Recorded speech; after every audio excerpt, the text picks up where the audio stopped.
All right, just gotta go ahead and go live everywhere.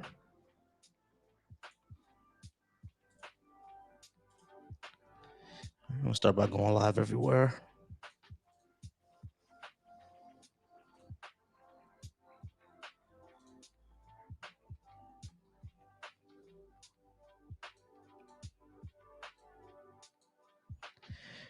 Yes, I'm an atheist, and yes, I've read the Bible. Yeah, just go ahead and come on up, man. Like, I don't like talking to comments. Just come up so we can talk about it.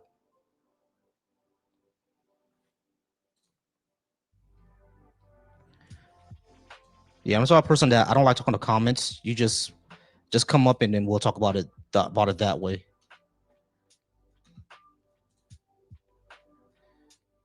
All right, hold on. I gotta refresh this.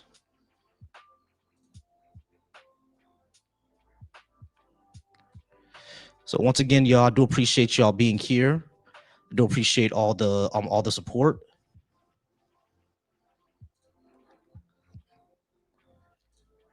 Let me just make sure that I'm live on the other platforms. Does seem like it. Let me close these for a second.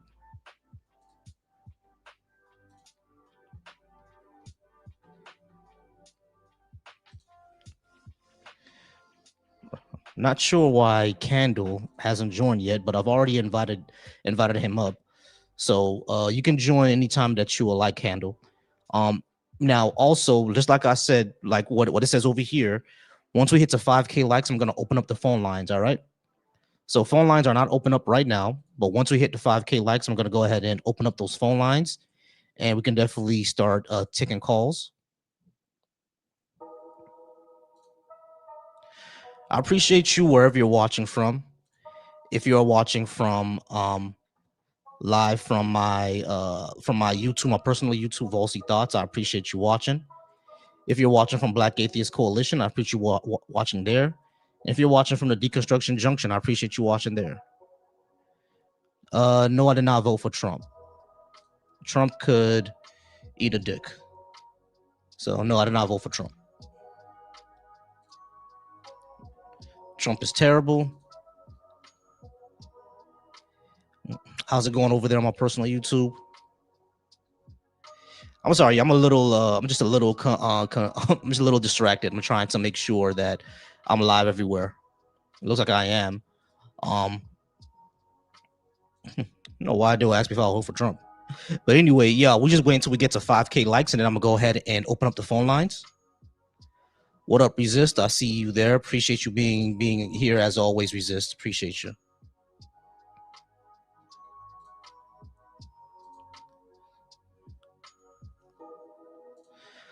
How's it going, y'all? How's it going, y'all? We're just gonna get to the 5K likes, and then I will open up the phone lines.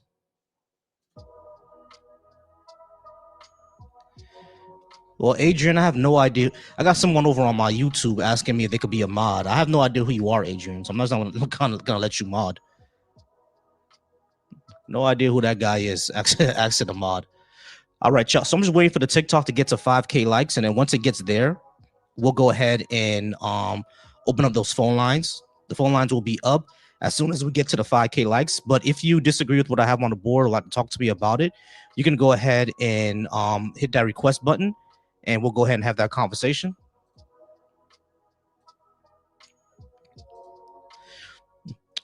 We're just waiting for some anyone to come in who would like to speak. Anyone who would like to come in to talk about what I have on the board. And how's y'all weekend going? What's up to everybody who's watching me from the YouTube and the Twitch?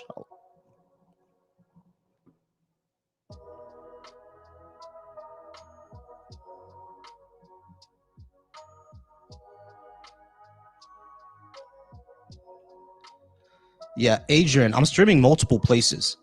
So I'm talking about over on my TikTok. Once my TikTok hits 5K likes, which is something I can do pretty consistently. It's not hard. I'll go ahead and open up the phone lines. I know why you're saying that that's not happening, but once all right, we got a request, y'all. All right, I'm gonna stop the music real quick. What's Hey, up, Chip? Yeah, how's it going, Randall? How's it going, Randall? Are you at least 18? And did you want to talk about what I have on the board? Yeah, sure. I'm 18. I mean, I'm 27 actually. Yeah, sure. So I went back in time. Yeah. Mhm. All right, cool. So you're 27, and do you think you could give me a good reason to believe in a God? Well, I would say that first of all, humanity needs saving, and second of all, we have Jesus Christ as the clear evidence of God. So there you go. Humanity saving from what exactly? And what evidence do we From have that ourselves. Jesus was an actual God?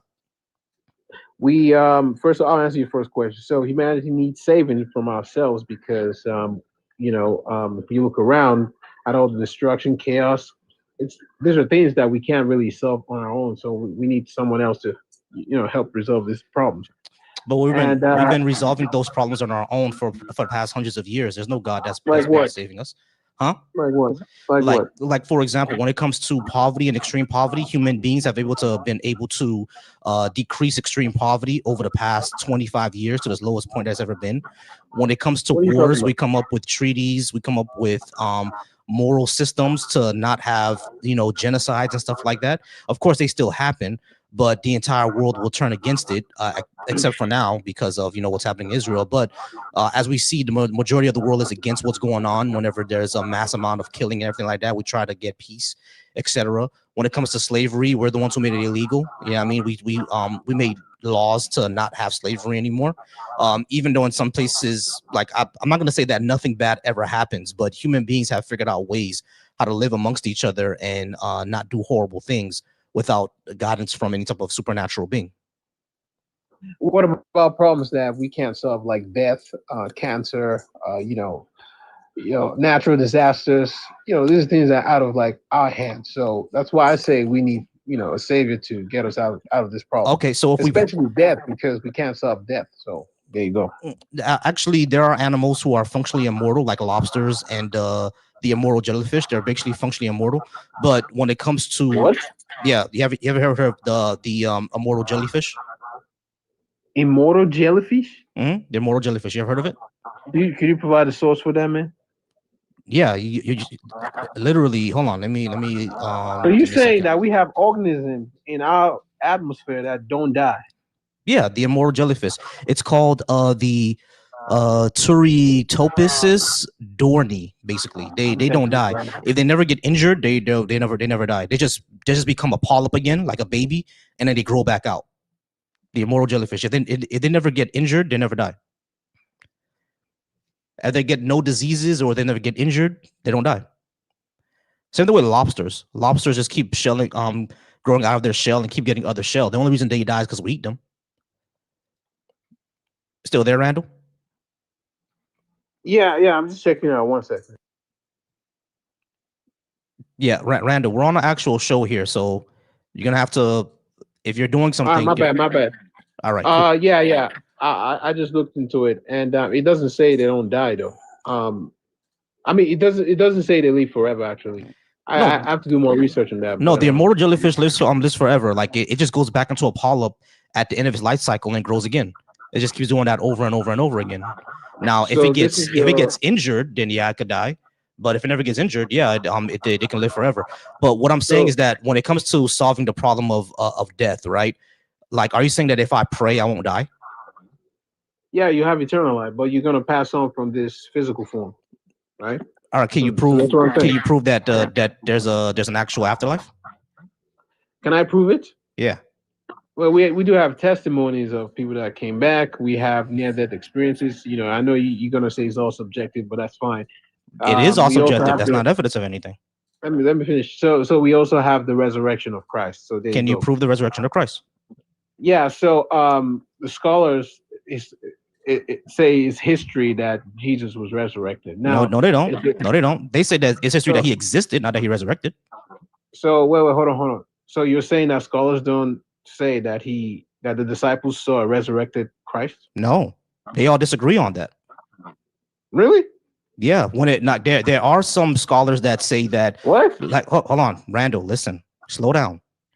There are scholars Listen. that say that, yeah, they take Jesus' disciples as a thing, but there are multiple critical scholars that says that when it comes to the so-called disciples, we have no idea who they are, like for real, because like they disappear after Jesus' supposed death. When it comes to church tradition, you can say Mark went over here and this disciple went over here, but it's all church tradition. There's no actual verifiable proof outside of the church tradition of what actually happened to the disciples. So we don't even know if they were actually people or not. They just kind of accept that they were people, but we don't know what happened after they died, and we don't know if they were martyred, and we don't know what happened basically after Jesus' ministry. We have no idea what happened to them. You know what I mean? We So it's do. like We have a record of what happened to them. What are you talking about? that's church tradition. We have no anything verifiable outside of that. It's completely church Okay, tradition. so what is the strongest evidence of Christ? The strongest evidence of Christ is Tacitus, because Tacitus mentions Where do you get it from? hold on, wait, hold on. Tacitus mentions the death of Jesus, and so does Josephus. Josephus mentioned that there are people who are worshiping this guy Shut named your Jesus. mouth, boy. That's basically Boy, it. You know what I stop mean? talking right now. So that's essentially it. But other than that, Yeah, we don't have yeah. anything. Hold on, Randall. We have Right. nothing that says that he's actually resurrected for real. Josephus writes something, but we know that's Christian interpolation that was added into Josephus' writings later. That's right. Josephus Wait, himself hold didn't on, write hold on. that. Okay, so Josephus came like years after Jesus was Mhm. unalive, supposedly, right? Right. So obviously he would hear stories of this man named Jesus that lived, and Mhm. he had followers and all that. Correct? Yeah. That's what I'm saying. Okay. So Stop right there. Stop right there. Wait, hold on, bro. So if I wanted to know what this man Jesus did, where would I go? If that's it. Josephus wanted to know, wait. If Josephus wanted to know what Jesus did, where would he go? He can't go to anyone because anybody who was around. Hold on, Randall. You got scriptures, bro. Randall, wait. Anyone who was around at that time died, so he wouldn't be able to go to anyone. And scriptures don't prove anything; they're just claims of what happened. If scriptures are proof that Jesus rose from the dead, are the is the Olympics proof that Zeus shoots down lightning from the sky? What? Okay. If You the believe in the hold on, Randall, slow down, bro. No, I didn't understand your question. I know you didn't understand because you have to slow down and listen. I am. When it comes, you're not slow. Look, you're doing it now. Sorry.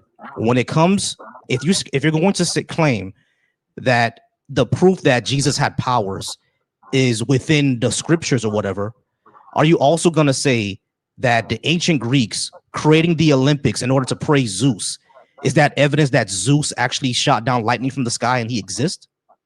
I wouldn't say that that's an evidence, but that is not synonymous whatsoever. No, it's completely synonymous because both of them are making claims that they cannot prove.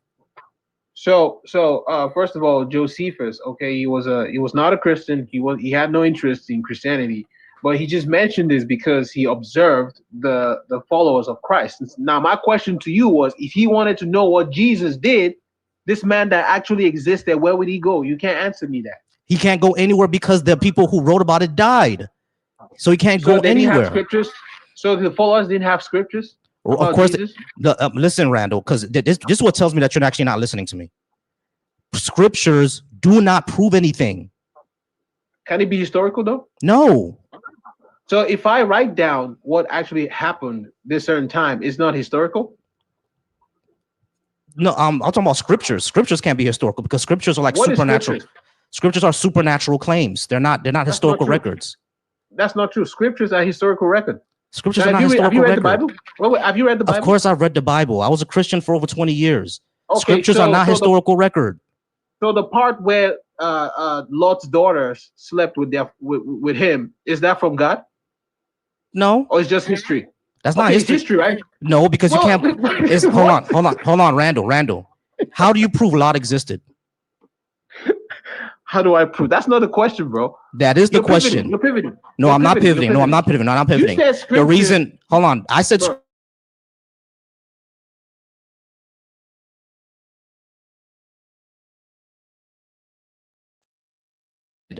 You can't prove Lot even. Hold on. You can't even. That's not what you can't. That's like that is what I said. I said scriptures are not historical because they're supernatural claims. You cannot prove the story of Lot. You cannot prove it. We So know that every we know that we know that we know that there was a town around that time that got hit with a meteor shower. That does not mean that God sent the thing to hit the town. That doesn't mean that there were angels in there. That doesn't mean that Lot turned to a pillar, Lot's wife turned to a pillar of salt. Doesn't mean any of that. so every story in the Bible is not historical, correct? That's not what I said. There are stories You in the said the Bible. scriptures is not historical, bro. It's a supernatural claim. I'm listening to you, champ. Holy Volcy, fuck, what are you doing? Randall, Randall, Randall. Ain't that what you There said? are Randall, You tell Randall, me what you said. That's what you said, Randall, right? Randall. Oh my I didn't God. say every single story in the Bible is fictional. It's not what I said. You said scripture is Not not it's a historical. supernatural claim, Yeah, not the historical. That's supernatural what you claims. said. Yes, exactly. Supernatural claims are not historical because you cannot prove them. So Okay, they so are cannot be you saying historical. So so are when you it comes saying to I didn't say every single story in the Bible is therefore okay, so you're fictional. That's cherry not what I picking. said. So you No, cherry I'm pick. not cherry picking. Okay, Listen, so what stories in the Randall, Bible are true? Randall, shut up for a second. The You tell me Bible, what shut up stories. for a second. The Bible is historical fiction, meaning that they name real places. They even name really real people, but the stories around it are legendary. You know you can do that, right? I can write a story about Barack Obama right now killing vampires. I can do that. Obama's a real person. Washington D.C. is a real place. I can write about that, right? Does that mean that it's historical that Obama actually killed vampires? No. So that's what we're dealing with when it comes to the Bible. A lot of those stories are just legendary, and a lot of stories we can actually prove to be true. We don't even know if Jonah was an actual guy. So why would we take the story about him being swallowed by a whale as something that's historical? You can't even prove he's a real guy. So are you saying that under the Roman Empire they never had someone Jesus that was crucified? That's not what I said, bro. That's not Just what I answer my said. question. Man. Just answer my question. I'm not answering that You question said because you know it's disingenuous. you That's not said what I said. you said it's historical fiction. So I need you to Randall, when did I say that Jesus doesn't exist? Answer that for bro me. I bro bro No, no, no, bro. no, no, That's no, no, not no, the no, no, no, point. no. That's When did I say Jesus that's doesn't not the exist? point. When did I say Jesus doesn't exist? When did I say that? You didn't say that. You didn't say that. I'm not Exactly. saying you So why did. are you asking me that for? Okay, I'm getting there. So according to the Roman history, was Jesus crucified under Pontius Pilate? Yes, I'm not saying You are that that connected didn't to the Okay, happen, host. bro. hold on, What hold I'm on, champ, doubting, hold what I'm on. You are now doubting, in the what I'm host room. doubting, You what may Okay, I'm manage your doubting, what callers I'm from the Volcy, doubting. call-in studio web interface. Okay, I have to go. I'm just let that Volcy, go let through me first. finish. Let me finish my statement. So according to the Gospels, Jesus was crucified under Pontius Pilate. Correct? In the gospel, yes. Okay, so is that a true historical record, No, you know why bro? it's not. Hold on, hold on, hold on, hold on, hold on, hold on, hold on. Randall, I don't think you're grasping Bro, this. it's a Randall, wrap. Randall, Randall, Nah, you're it's not a wrap, grasping bro. this. I'm Randall, you're done. not grasping this. You're not grasping this. You're not grasping this. I just said that when it comes to historical fiction, they can name real people, real places, and I'll even throw in real events. But the entire story around it is what's doubtful. For example, I can give my story about Obama again. Obama was a real person. Washington, D.C. is a real place. His inauguration is an actual thing that happened, right?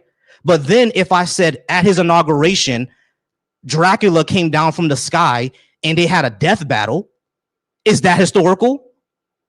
No. Obama existed. The inauguration existed.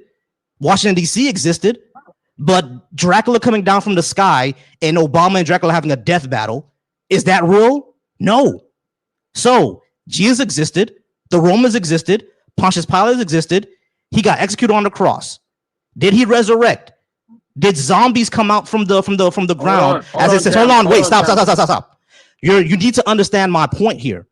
You need to understand my Nah, point here. you Listen, contradicting Randall, yourself. Randall, you need to understand my point. You the contradicting claims yourself. the claims that they make around the resurrection, that's what's not historical. We know that Jesus was a guy and he got crucified on the cross under Pontius Pilate. But the reason why you're being Okay, dishonest, hold on, the reason why you're being dishonest is because that's not just all what the gospel says. That's not it. That's not the okay, only I story the got you, gospel bro. says. So So that's can why you're you being just say dishonest. you cherry pick No, what you believe? no, I'm not cherry What picking. what are I you am talking? not Okay, okay, cherry okay, okay, picking. okay. I got you. Why was Jesus crucified? He was the enemy of the state. Enemy of the state. Where did you get that from? Their own records. What records? What records? Um, there's a few of them. I know there's Tacitus and Josie. Tacitus himself actually wrote about that. Yeah, Tacitus. What did Tacitus say? Tacitus say that this guy was crucified under Pontius Pilate for being an enemy of the state. Okay. Let me just read it for you. Okay, what he says. I'm there. 1 sec. Where's the? Hold on. Where's my call-in line? Call-in line was here. All right, guys. The call-in line is about to be open in a second. Actually, it's actually already open. I just got to put the phone number on the screen. Give me 1 second, guys. Host, you lied. What, I was incorrect? Yeah. So he only mentioned that the founder of his name, Christos, suffered the extreme penalty under Procurator Pontius Pilate during the reign of Tiberius. So my question was, why was he crucified? And you said Tacitus wrote about it. Okay, yeah. All right. So you're right about that. Yeah. So Tacitus did not write that he was an enemy of the state. However, we do know from Roman records that they crucified enemies of the state. So what Roman record says that Jesus was an enemy of the state? What happened? What Roman record shows that Jesus was an enemy of the state? Oh, I don't know about Jesus, but I'm talking about in general. When hold on, bro. Randall, you need to slow down, man. I'm sorry. Randall, you need to slow down, man. You gotta stop. You've done your research. Randall. You gotta stop this. You gotta stop this for real. All right, because I haven't been condescending to you, bro. No. I don't mean like that. I just laugh when I have a conversation. I got a laughing disease. All right. Is it true or is it not that the Romans themselves wrote down, like the Roman themselves, like have records of them whenever a person is crucified, they did that because of like treason or being an enemy of the state. We know that from the Romans themselves, right? So it's easy to deduce that if it happened to Jesus and this guy was going around saying that his kingdom is going to come soon and this kingdom is going to fall when he was under the Romans, that they'll view him as an enemy of the state. That's easy to deduce, correct or not? But we have record of Pontius Pilate. I just want to ask you. I just want you to answer that question. I just want you to answer that question first. Is it easy to deduce that Jesus was crucified for being an enemy of the state? No, it's not that simple. Okay, why not? Can I finish? Because under the Roman Empire, you could be crucified for other reasons. Okay, so you could be crucified for being a criminal, right? Mm-hmm. Correct? Okay, so that's not the only reason. Now, we have a record of Pontius Pilate not wanting to crucify Jesus. Do you know that? No, that's only in the Bible. Pontius Pilate himself never wrote that. You sure about that? Yeah, that's only in the Bible. Pontius Pilate, we don't have any surviving writings from Pontius Pilate. We don't have that. So let me understand something. So you don't know why Jesus was crucified. You just go by what this non-Christian said. You realize that it's right there in the comments, right? Where Tacitus actually did write that he was crucified for mischievous superstitions. Tacitus wrote that. I just read it to you. It says that he just suffered extreme penalty. Mm-hmm. Is that the only thing he wrote? Let me see. I gotta read the entire thing, but yeah, it's in the annals. So he actually did write about that. But when it comes to Roman crucifixion, yeah, criminals were crucified, right? But it wasn't just your regular everyday thief. So all this to reject the Gospels, bro. Isn't that crazy? The reason why I'm saying that the Gospels are not simply historical record is because, again, you have legendary things around it that you cannot prove. So we just can't go off the Gospel. You can you can look at it and see, okay, let's look to see if these people really existed and try to come up with a historical framework, but they themselves cannot be history because of all the supernatural things that are part of it. Matthew mentioned zombies coming out the ground, bro. You really think they're gonna take that as a historical record? They can't do that. Zombies, they were resurrected because we believe in the resurrection. I know you said Matthew. I'm talking about the verse in Matthew. I'm talking about Randall. I'm talking about the verse in Matthew.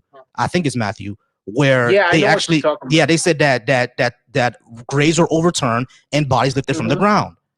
So Of course, if they're talking about a literal zombie apocalypse, you think they're gonna take that as historical record? They're not. It's not zombie apocalypse. Do you know what a zombie is? Yeah, reanimated corpse, and that's exactly Okay. what describes in Matthew. So Reanimated are corpses they walking out of their are they are graves. they conscious? Are they conscious of themselves, or they just It doesn't even mention that, bro.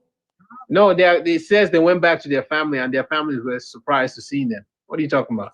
Read the What? scriptures, bro. Where in Matthew? Yeah, I mean, I don't think it's in Matthew, but wait, hold on. When Because Jesus Matthew is was the only place that mentions that. no, it's in somewhere else.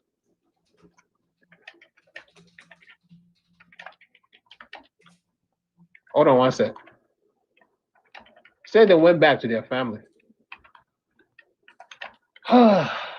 Lordy Lord. Okay, at the Oh yeah, you're moment, right. the Matthew temple curtain 27. Yeah. was ripped in two to the bottom. There was an earthquake and rocks were split in places. What's more, the tombs were opened up and many bodies of believers asleep in their graves were raised.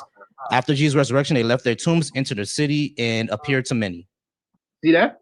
So it Yeah, wasn't it's a a zombie zombie apocalypse. apocalypse. That's a Okay, zombie sure. apocalypse, bro. Okay, sure, champ. Whatever you say. We believe in the Appeared resurrection. to Jesus. many doesn't mean that he went back to their families like you claimed. But the second thing that I would say is that What? people bodies raising from the dead are zombies.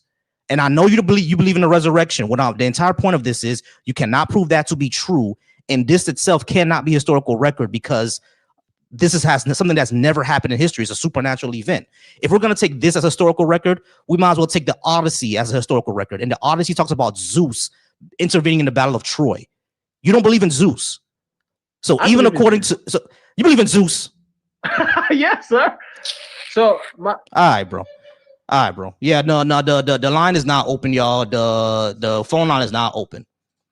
The phone line is not open. Once again, I appreciate you all being here. If you want to talk about what I have on the board, the phone number is right there, guys. Phone number is right there. We're gonna go ahead and move on to the next guest. The phone line is now open. The phone line is now open, and we're gonna go ahead and move on to the next Bro, guest. from Syria need your help. Please, 5 minutes. All right. Um. So Mac, go ahead, come on up, Mac. All right, guys. So the phone line is now open. Phones are right here.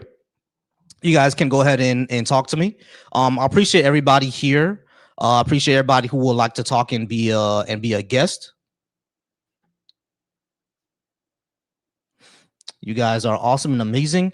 And of course, the racism starts. Wow. Over on my Black Atheist Coalition, I'm gonna go ahead and block this user. Yeah, we'll go ahead and block that user because of course the racism already started.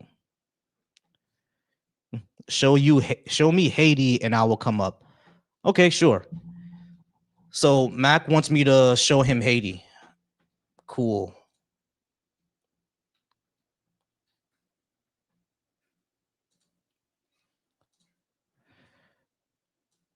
All right, cool guys. So I'm gonna show Mac Haiti real quick.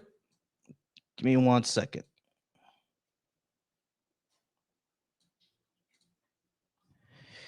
There we go. So since you want to see Haiti, Mac, there's Haiti right there. You see it? You see it, right? It's right there in front of you. There's Haiti. Right there, there's Haiti right here. You see it?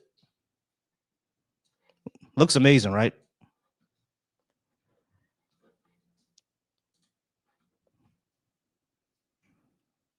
What do you mean not on a picture or video? I'm not sure what you mean, bro. What do you mean not on a picture or video? What does that mean? Sound crazy. All right, next caller. What's All up, right, bro? 754. How's it going, 754? Can I get your name, age, and do you think you give me a reason to believe in a God? Yeah, I can. My name's Milo. I'm 22, and yeah, I think I could.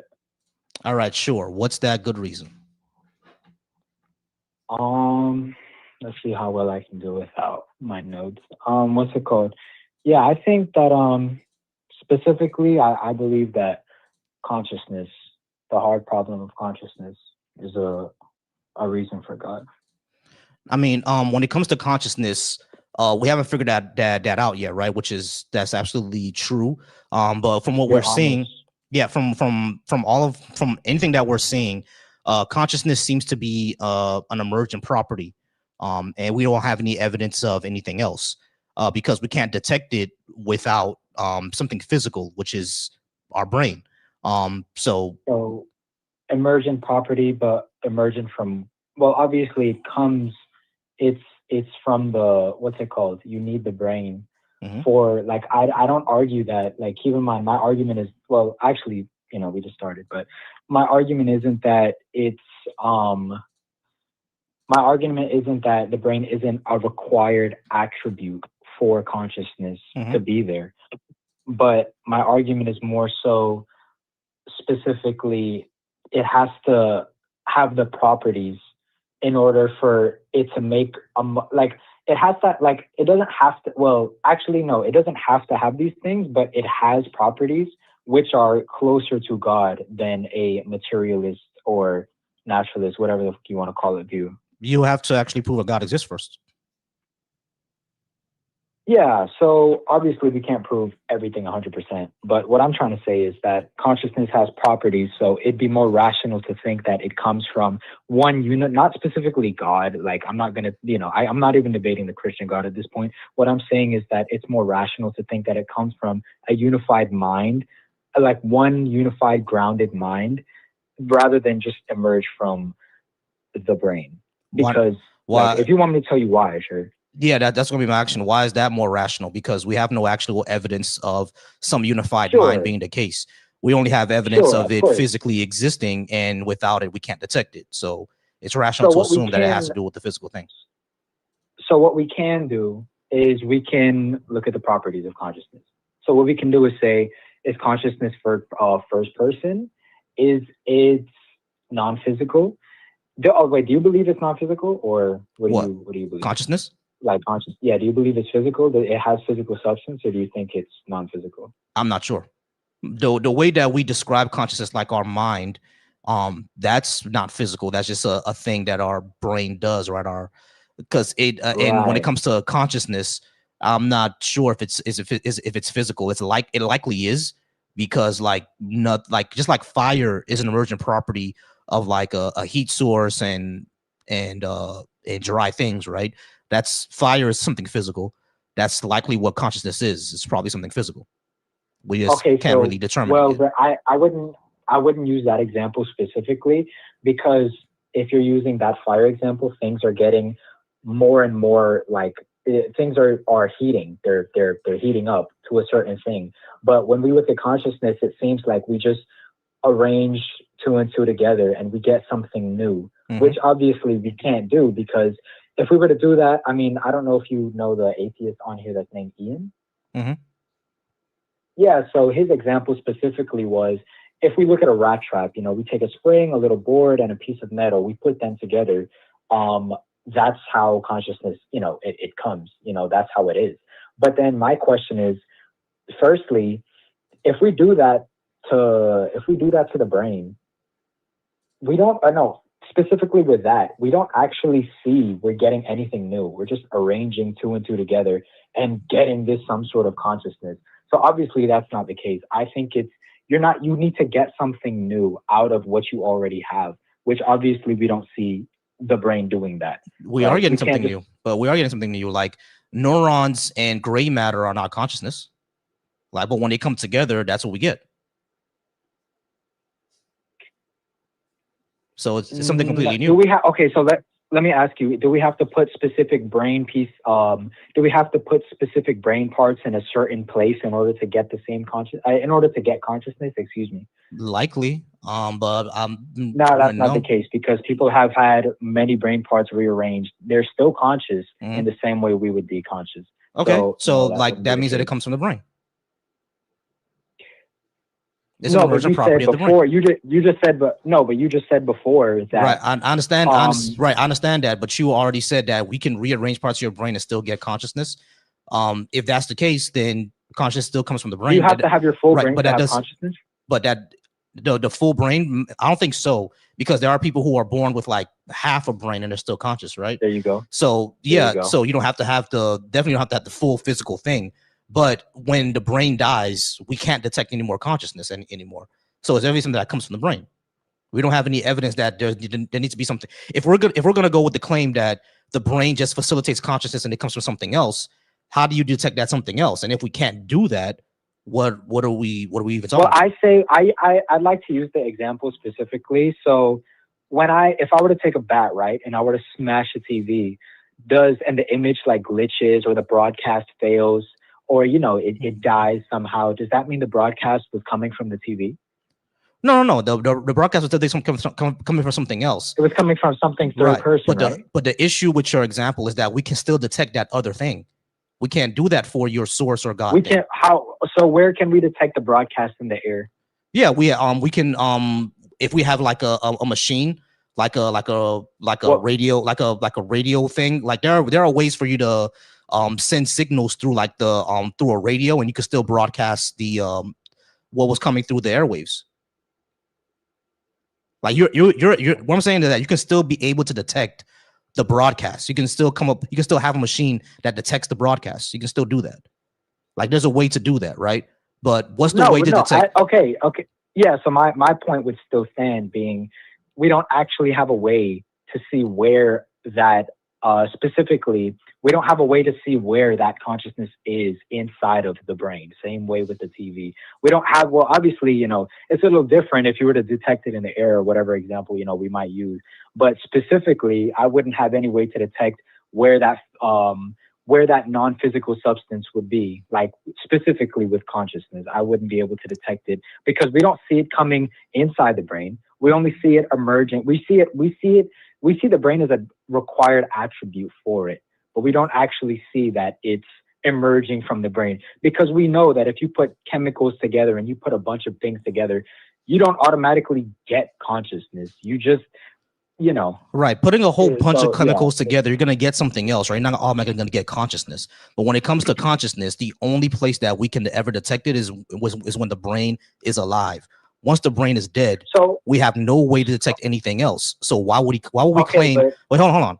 Why would we claim it's okay, coming from something else if we have no way to detect that, if there even is a something else? Like, do you put in the cart before the horse? You're saying no. I understand what you're saying completely. I understand. I 100% understand what you're saying. But I think it's more rational to think that it's coming from something else, because if we were to say, like, going back to this, okay, can I ask you this question? How could we explain something that's okay? Do you agree? Okay, first, do you agree that we have a first-person subjective experience? Yeah, of course. But Milo, I'm still having difficulty with you claiming that it's more rational to think that it's coming from something else, even though we can't detect that something else. That makes no sense. I might as well say that, your vision doesn't come from your brain. It comes from, Burgerstein, the pink unicorn. We can't detect Burgerstein, the pink unicorn, but it comes from there. That makes no sense. Yeah, so your vision is okay, right. So let me ask you, how can you possibly describe something that's first person with third person? Yeah, how could you do that? I'm not even sure what you're asking me. So if you already conceded and said that, sure, we all not conceded, but if you agreed that we have first person subjective experience, right? Mm-hmm. Then I would ask you, how can you explain a first person subjective experience through third person things, like physical third person things? Like, how can you explain a first person experience through neurons? I don't know. I'm not, because I'm not sure what you even mean by that. I have no clue. Okay, so do you understand what I mean? Like when I say what it feels like to be you? Oh, okay. Yeah. No, I never know what it feels like to be you, and you'll never know what it feels like to be me. Yeah, sure. So how can so then my question would be, how can you explain that in third person terms?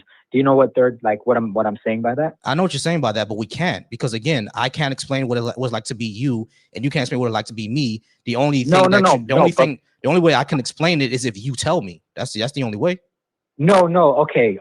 Do you know what I mean by third person terms? Like outside of the observer? No. What I mean by that is, well, yeah, in a way, I'm describing I'm describing it. I'm describing things that are completely outside of the observer. Yeah. Yeah. So like if we're reading a book, it's not written from the first person point of view. It's not saying, oh, I, Harry Potter, went to go see Hermione, and then she told me Ron told me this. It's basically Harry Potter went to go see Hermione, and then Hermione told him Ron said that. That's the third person because it's an outside observer of the main characters. Right. We can't do Yeah. that with So if consciousness. I'm We're not able to exactly. do that. So if I'm right. So if I'm okay. So then my question would be, if I'm observing how neurons fire and chemicals, I guess associate with each other. I guess that would be the best way to put it. Yeah. If I were to describe that, then how could I get a first person experience from that? Bro, I don't know. You have to talk to a neurologist. My entire So point let of me this. tell you something. Hold on. My entire Right. So point of let, this. My entire go point of ahead. this is that when you claim that consciousness comes from something else and is not an emergent property of the brain, you need to actually show that that something else actually exists first. And you already said that you can't do that. So what exactly are we talking about here? So No matter how much explanation you come up with, it's not going to get to that point of can you show there's something else pumping into our brains? If you can't show that, then there's no reason to believe it. Perfect. So let me then tell you. You said, bro, I don't know. And let me tell you, that's a problem that not just you struggle with. Actually, it's every single neuroscientist in this entire earth hasn't figured it out. No psychologist even takes that seriously because all of them who do deep studies into it have that same hard problem. They don't actually know where it comes from. And then I'd have to ask you assuming that it'll come from the brain in the future, right? Do you assume that we'll find out it comes from the brain in the future? No, I don't assume that. I'm saying that all the evidence that we have now only shows that to be the case, that it comes from the brain, because we never detected it without. No, it doesn't. Actually, we have no evidence to show that it comes from the brain. Yeah, we have do. evidence that shows that the brain, it doesn't somehow produce consciousness. We don't actually believe that. That's just a belief. That's just a preference or a belief. We don't actually believe that. So hold on. When it comes to consciousness, have we ever detected it in someone who's brain dead? Have we unconscious? No. I said when someone is dead, when the brain is gone, have we ever detected consciousness ever? No.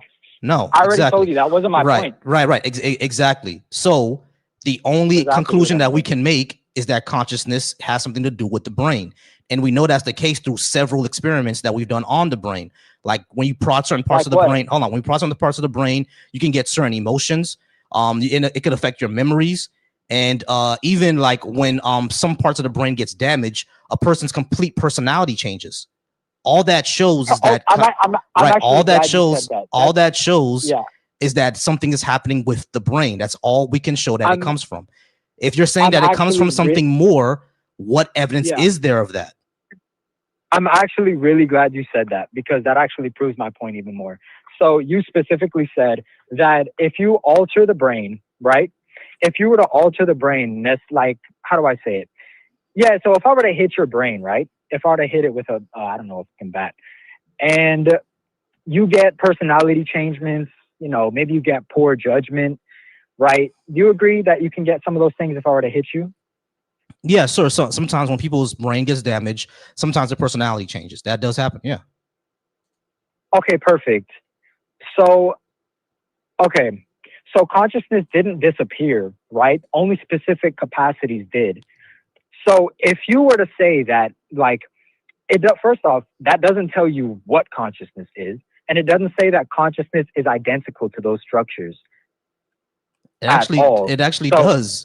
It actually does, because if your brain is damaged and it changes who you are at the core level, then consciousness has something to do with the brain. Right. So intelligence, behavior, speech, and planning doesn't actually have to do with subjective experience. Subjective experience is completely different besides that. Right, of course, but that's not all what consciousness is. Of course. There you go. Right, because there are right when it comes to planning and things like that, that could also be part of your environment. Of course, there are like environments, culture, stuff like that. Exactly. First person is subjective experience. Right. But what I'm arguing. But I understand that. But the thing is, you keep claiming that consciousness is something that you think that it comes from something else. But we have no evidence of that being the case. The only evidence we have is it being being an issue with the brain. That's all we have. Okay, and I could say also that all of your examples show necessary conditions for mental functions, but you're not actually showing me sufficient conditions for experience. What do you mean by that? That makes no sense. That makes no sense at all. So you're saying when if a person gets brain damage and the personality change, they no longer have experience. That's crazy. What are you talking about? You said that this doesn't show sufficient evidence for subjective experience. But the example that I gave of someone's personality changing because they got brain damage, they're still experiencing things, right? Yeah. What are you talking about? Bro, you just said what are you talking about? Hold on. You just said that none of what I said shows sufficient unnecessary evidence for experience, but it all does. No, I didn't. That's not what I said. What did you say then? Because I said okay. So your examples show necessary conditions for certain mental functions. I didn't say that. I don't even know what you said, but you completely. All right. So what did you say? What did you say? So I said all of your examples show necessary conditions for mental functions, but not sufficient conditions for experience. But they're still having experience. No, I don't understand what you mean. That's what I was saying. A person whose personality changed because they have brain damage is still experiencing something. So, like, what do you mean by that? When you say sufficient condition for experience, what does that mean? Because they're all experiencing stuff. Like, what do you mean? So sufficient conditions, as in what? Where? Okay. This is what I mean by this, and this will sum it up with one question. This is a perfect question right here. Give me one physical property or one physical thing that you could show that would make consciousness appear. One physical property or trait, anything physical. It's an emergent property of multiple things. It's not one thing. That's not how consciousness works. Of course, hold on. Okay, listen, so I can't show you one thing. Wait, it's an emergent property. Wait, you just contradicted what you said. Then, if you were to say that it's multiple things coming, I said it was an emergent property from the beginning, bro. That's what's from the beginning. I didn't contradict myself. So then, why can some people have consciousness without those properties? What properties? What do you mean? You said it's multiple things. So why can people have consciousness without lacking some of those things? Like what? Checkmate, nigga. Like what? The brain. Like why can people have consciousness without lacking certain things of the brain? Why can people have what things are they lacking and they still have consciousness? Like, I don't know, maybe a frontal lobe. I don't know, maybe some neurons. Maybe someone has a lack of neurons. Maybe someone's missing half a brain, missing two lobes, but they speak and talk perfectly fine. And they have the same personality. I said that already. It's an emergent property, right? So you can miss half your brain and still have consciousness. Yeah, we all know that. What are you asking? Exactly. So yeah, I said from the beginning that the consciousness is multiple things. I didn't say you have to have your full brain for it. That's not what I said. I said it's multiple things that come together. And it's an emergent property. But, so yeah, missing half your brain, missing half your brain, you can probably still have a conscious experience. Okay, so but that wasn't my point. Why are you saying checkmate? I never said that you have to have your full brain. No. I never said that. No, Pete. You're not remembering what you said. You're not remembering. I never said we have to hold on. Milo, you're not gonna lie on me here, bro. I never said you have to have your full brain. I said that consciousness is likely an emergent property, something that comes from the brain. And I even gave the example. Yeah, you can still have half your brain missing and still have conscious experience. Yeah, you can get lobotomized and still have conscious experience. I never said that. It was your point that there needs to be some sufficient things for the conscious experience to exist. I told you I don't know that. I don't know what they are. You have to talk to a neuroscientist, a neurophysicist to know what those are. Yeah, so sure, some people can be missing some parts of gray matter. Some people can be missing some neurons and still have a conscious experience. I don't know how that works. Talk to a neurophysicist or a neurobiologist. They may know. You know what I mean? But from what we've seen, conscious experience is an emergent property. That's all we've seen. Now, if you're saying that Oh, there's some components that can be missing and people still can have consciousness. Sure. Tell me what every single component is, because even neuroscientists don't know. So sure, tell me what everything is, and then you can make your claim. But until then, you're in my same position. None of us fucking know. Slide. Ah, Now you're off what mute. happened? What happened? Now you're off mute. Oh, You kept on talking over perfect. me, so Oh, I had to mute you. perfect. So guess what? You just lied because you literally just said that. All right. I'm not gonna go ahead and go through that again. Y'all go. I appreciate y'all for being here. Y'all go ahead and keep liking the live and keep sharing. If you want to talk about what I have on the board, go ahead and call on in. Hey y'all. So over on my YouTube, you can go ahead and call the number. It's right there. I appreciate y'all. Call the number is right there. If you're over on my TikTok, you can definitely request up, and we'll get to go ahead and talk about it. Yeah, I don't talk to the comments. Same thing with you, Pan King. I don't talk to the comments. So just go ahead and request on up.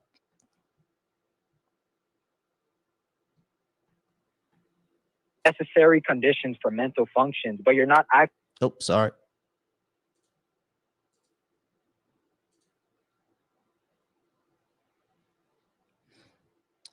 All right, Rudy, you can call in anytime you want. Hey, word over on my TikTok. Word, go ahead and just come on up, man, because you're trying to have an argument in the comments. I'm not doing that. So if you don't come on up, I'm just gonna go ahead and mute you for the live because I'm not doing that.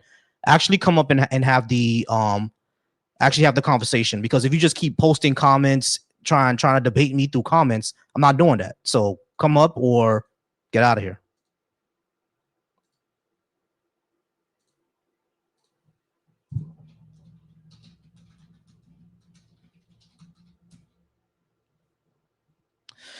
All right, y'all. Like I said, I do appreciate everybody who is here. Rudy over on the Black Atheist Coalition channel, you can go ahead and call in as well. Over on the Deconstruction Junction, hey, I appreciate y'all being there. I appreciate y'all keeping the conversation going. They could go ahead and call in.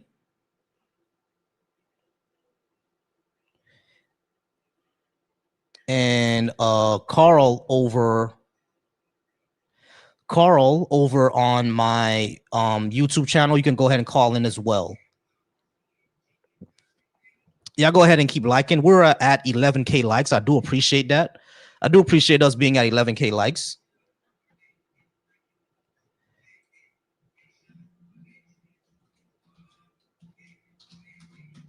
I do appreciate y'all for getting me to 11K likes over on the TikTok. Y'all go ahead and keep tapping that screen. And we just hit another live goal. Y'all crushing it tonight, man. We just got another live goal.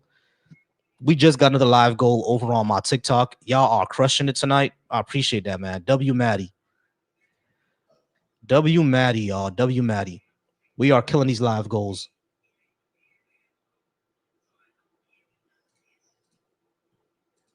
We are killing these live goals, man. All right, so I'm going to go ahead and get us with the hat and mustache. Let's go ahead and do that goal for now.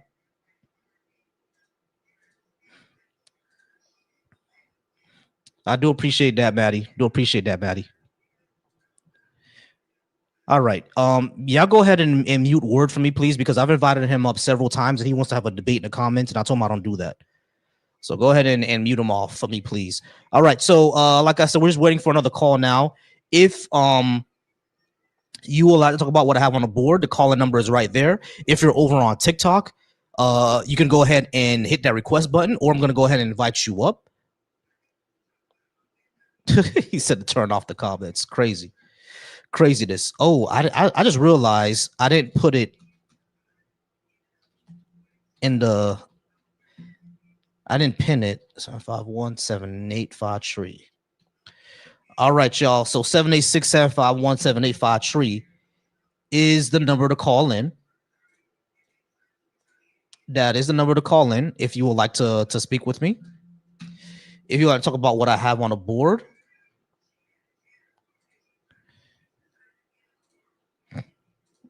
If you like to talk about what I have on the board, go ahead and call in.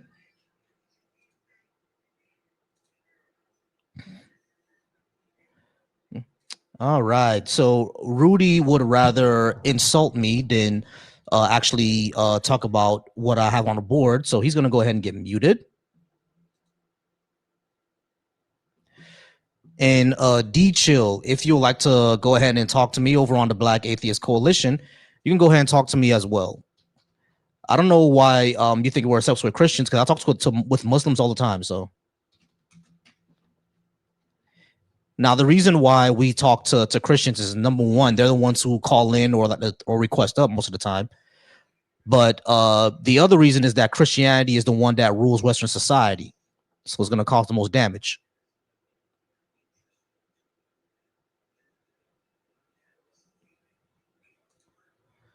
All right, I can't have. Okay, here we go with Pan King. Pan King, how's it going? Can I get your name, age, and do you think you give me a good reason to believe in a God? Yes, I'm over 21. You said give you a good reason to believe there's a God? Yeah, can you give me a good reason to believe there's a God?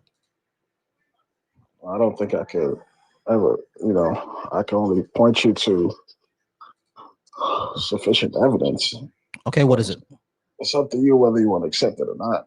I just take the example of DNA. DNA is not evidence of a God. That's just evidence that we're organisms. But DNA has information and data.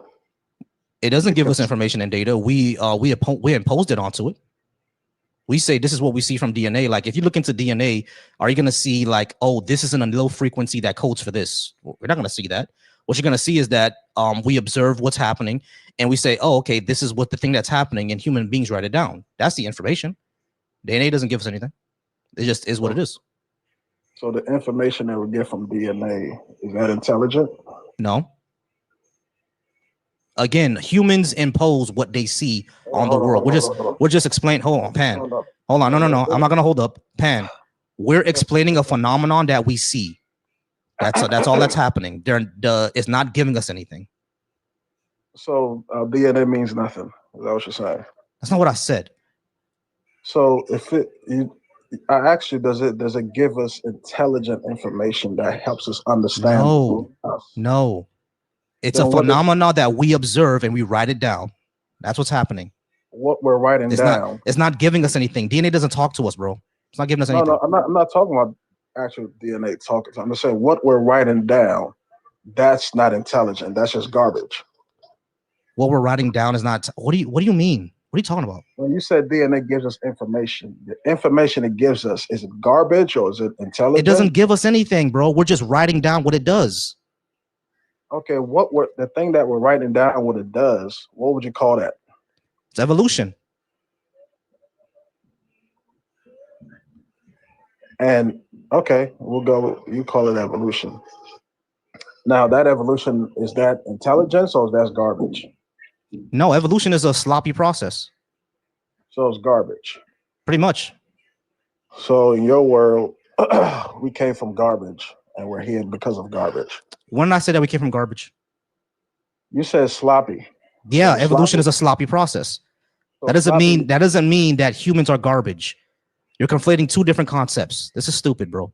But don't we count? This is very bad. This is very bad. This is very bad. No. This is very bad. No. We're not gonna do this. This is very bad. This is very bad. This is very bad. This is very bad. No, Pan. This is stupid and bad. This is stupid. I said that DNA is a sloppy process. That doesn't mean that humans are garbage. That's stupid. Where do humans come from then? Please help me out. Humans came from prior organisms, prior ape-like organisms. That has nothing to do with evolution, right? Yes, it does. Because humans are apes, my friend. If humans are apes, why are there still apes around? Really? I'm just curious. Are you a black person like me? Well, yeah, I'm African. Yes. Yeah, you're African American? Yes. Okay, cool. So African Americans, and people from the Caribbean, we all came from West Africa, right? Uh-huh. Right. So if Haitians, Jamaicans, and African Americans exist, why do Nigerians still exist? No, You you're see not how answering stupid that sounds, right? no, you're not answering my So question. when it comes to if humans are apes, right? That doesn't mean that the apes that exist, no one evolution doesn't say that the apes that exist today are where we came from. We say that the apes that there are today and humans share a common ancestor. So yeah, we're all still apes, but we share a common ancestor, just like lions and cats share a common ancestor. No one says that lions and orange cats existing um, at the same time means that tigers can't exist. That's stupid. They all have a common ancestor, just like us, chimpanzees, gorillas, bonobos, and orangutans have a common ancestor. You existing and your cousin existing doesn't mean that your grandfather can no longer exist. That'll be dumb, right?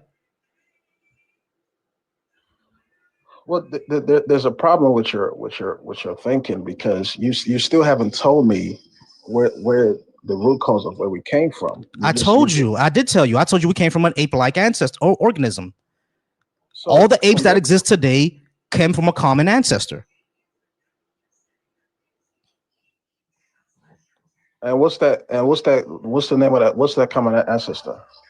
Let me look that up. I'm not sure if it's Australopithecus or what. Let me see. Common ancestor of great Crazy. apes. The common ancestor of great apes. We're actually not No, sure. the common ancestor of all human beings. Can you answer to that? The common ancestor. Okay, the last chimpanzee human common ancestor. Let's No, see where before that that. was. Go before go. I was From, going before from that. You told me not that one. okay, now I want you to tell me. So you're telling me the organism formed into an ape, then over the years, ape, then human beings. Is that your train of thought? Right. So evolution is a process of population genetics, means that populations change over time. They're not saying that one day some ape-like thing gave birth to a human. That's not what that means.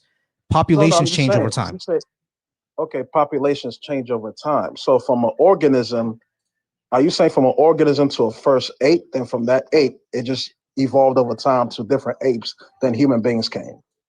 Yeah, essentially, like the populations of those organisms change over time. And, You and understand you what believe that microevolution is, right? you believe that 100%. Yeah, that's what the evidence shows. Do you have All right, evidence of the brother. opposite? Nice talking to you, brother. Hold on, Pan. Do you have evidence of the opposite? uh, yes, we all came from a human being. Like if we go back in time, the population of human beings reduces. And It goes back to one what man and happens one before? woman. Were humans here 2.5 million years ago? I don't know. We were not. I don't know. We were not. What does the fossil record say? What does the fossil record show? But the fossil record changes all the time. No, it doesn't. Well, actually, Yes, you're it kind of right does. about that. It does I change, know. but not I'm in the right way about that. not in the way that you're saying.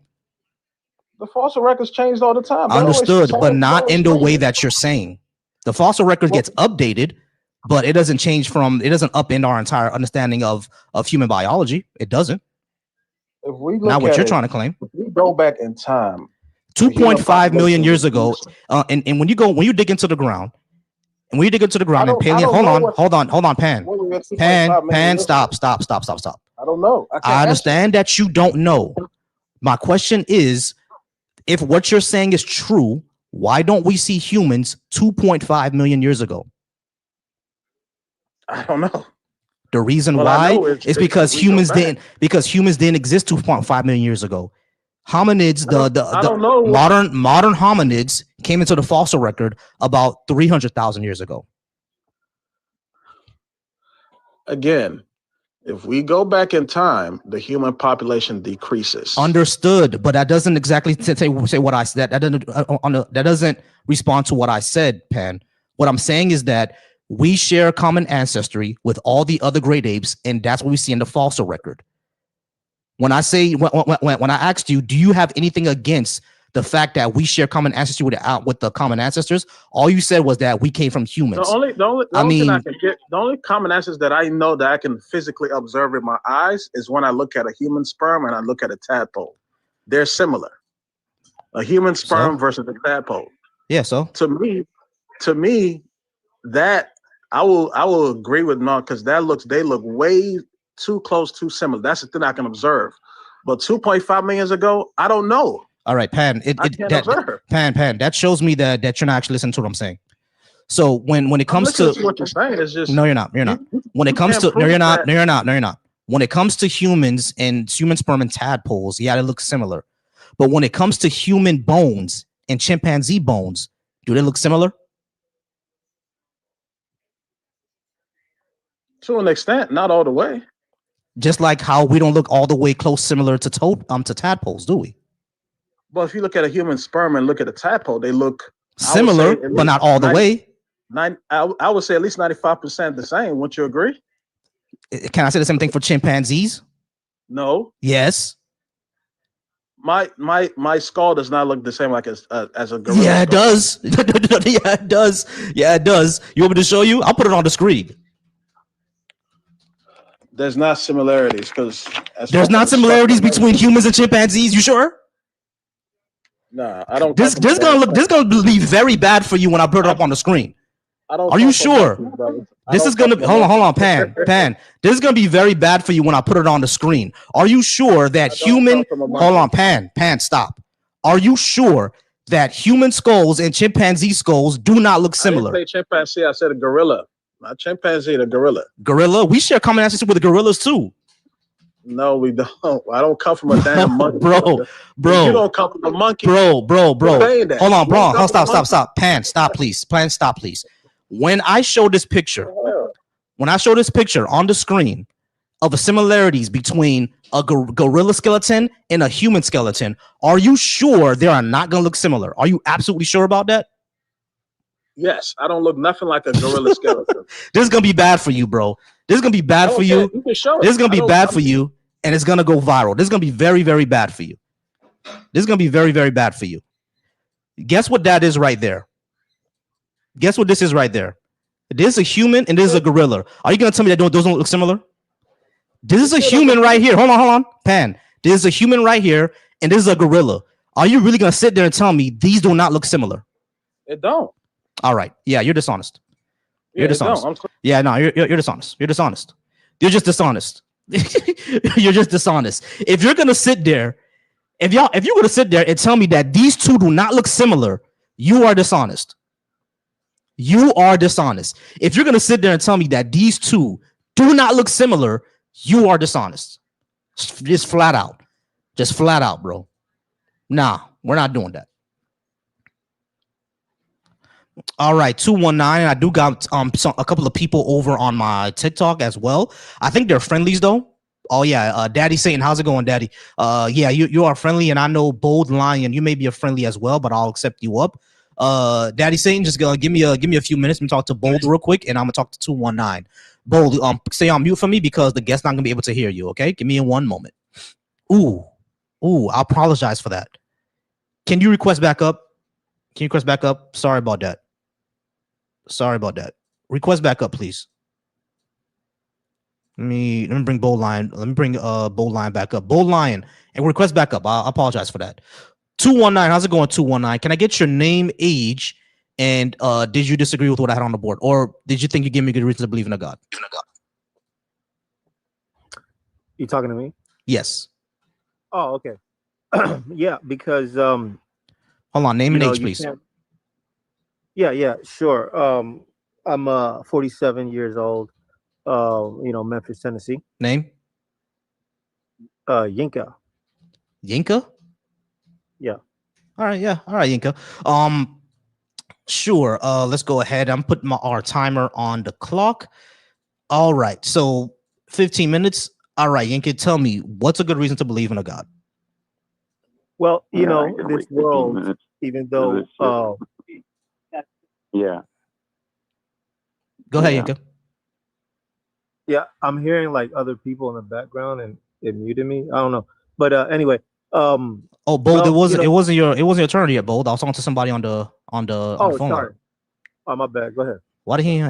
hang up? Hold on, give me a second. Let me call him back. I don't know why he hung up. Okay. Yeah. Yeah, Bold, you there? I mean, I'm sorry, not Bold. 219, you there? Yeah, I'm here. Yeah, can I get your name, age, and do you think you give me a good reason to believe in a God? Oh, yeah. My name's Carl. I'm above 21. So, no, just several things. For one, that we know all over this world, doesn't matter where you go, we all have to use the same date. It's 2026. That's from the time that Jesus Christ was here. They actually stopped the world's foundation and started it again because of his date. And he's risen from the tomb. There was no body, for one. For number two, there's a book called the Bible. It's 2,000 years old. It tells me about a day that's today, about an internet system, www.666, the name, the image, the mark of the beast. Now, how could a book that's 2,000 years old tell me about something that's happening today if there was no God? And again, evolution. Well, did the bee know when he evolved that there would be a flower for him to pollinate? Or any other scenario like that? Go ahead. All right. Number one, you said about the dates. The reason why we follow the dates that we have now is because of colonialism. There are several societies that don't follow the date that we have. Like, for example, the Japanese have a completely different dating system.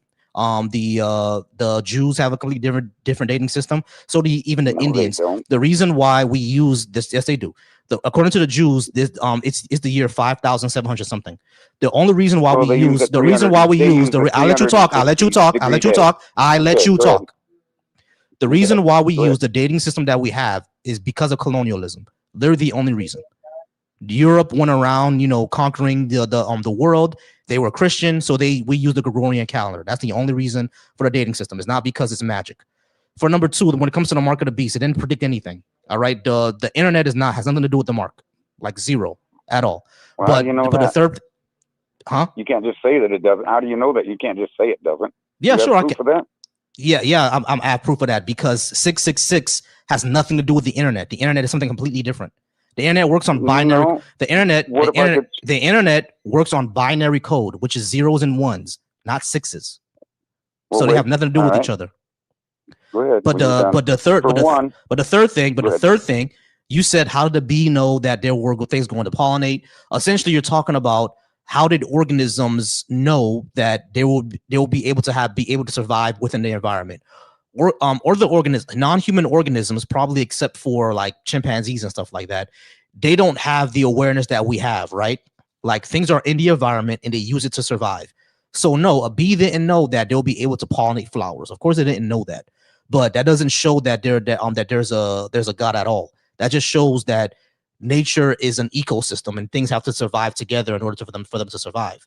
That's all it shows. It Yeah, doesn't but show how there's a they God. know that? How would They they have known that? they wouldn't have. That doesn't show us Yeah. anything. Well, then what was the bee for? He knew that there had to be flowers for him to pollinate. That's what I'm saying. It wasn't evolution. He already knew it was specific as right. That's evolution. No, Bees no. But pollinating anyway, flowers is literally in line with evolution. That's exactly what evolution would predict. No. No, evolution would predict organisms doing things to survive in their environment and having reproductive success. So this world is in such perfect harmony. It's like saying a wind went through bees going around pollinating things is more conducive for them to survive, and is more conducive for the flowers to survive. So that's why they do well, it. That's because it was an ultimate plan. It falls in line with evolution. In order for you to say that in order for you to say that there was an ultimate plan, you need to prove that there's a plan first. What evidence do you have of that? Show me art without an artist. Show me a motor without a mechanic. That's not evidence, my friend. Without a builder. That's not evidence, my friend. That's not evidence. Yes, it is. Hold on. Carl, prove that this universe is a deliberate artificial creation. How do you do that?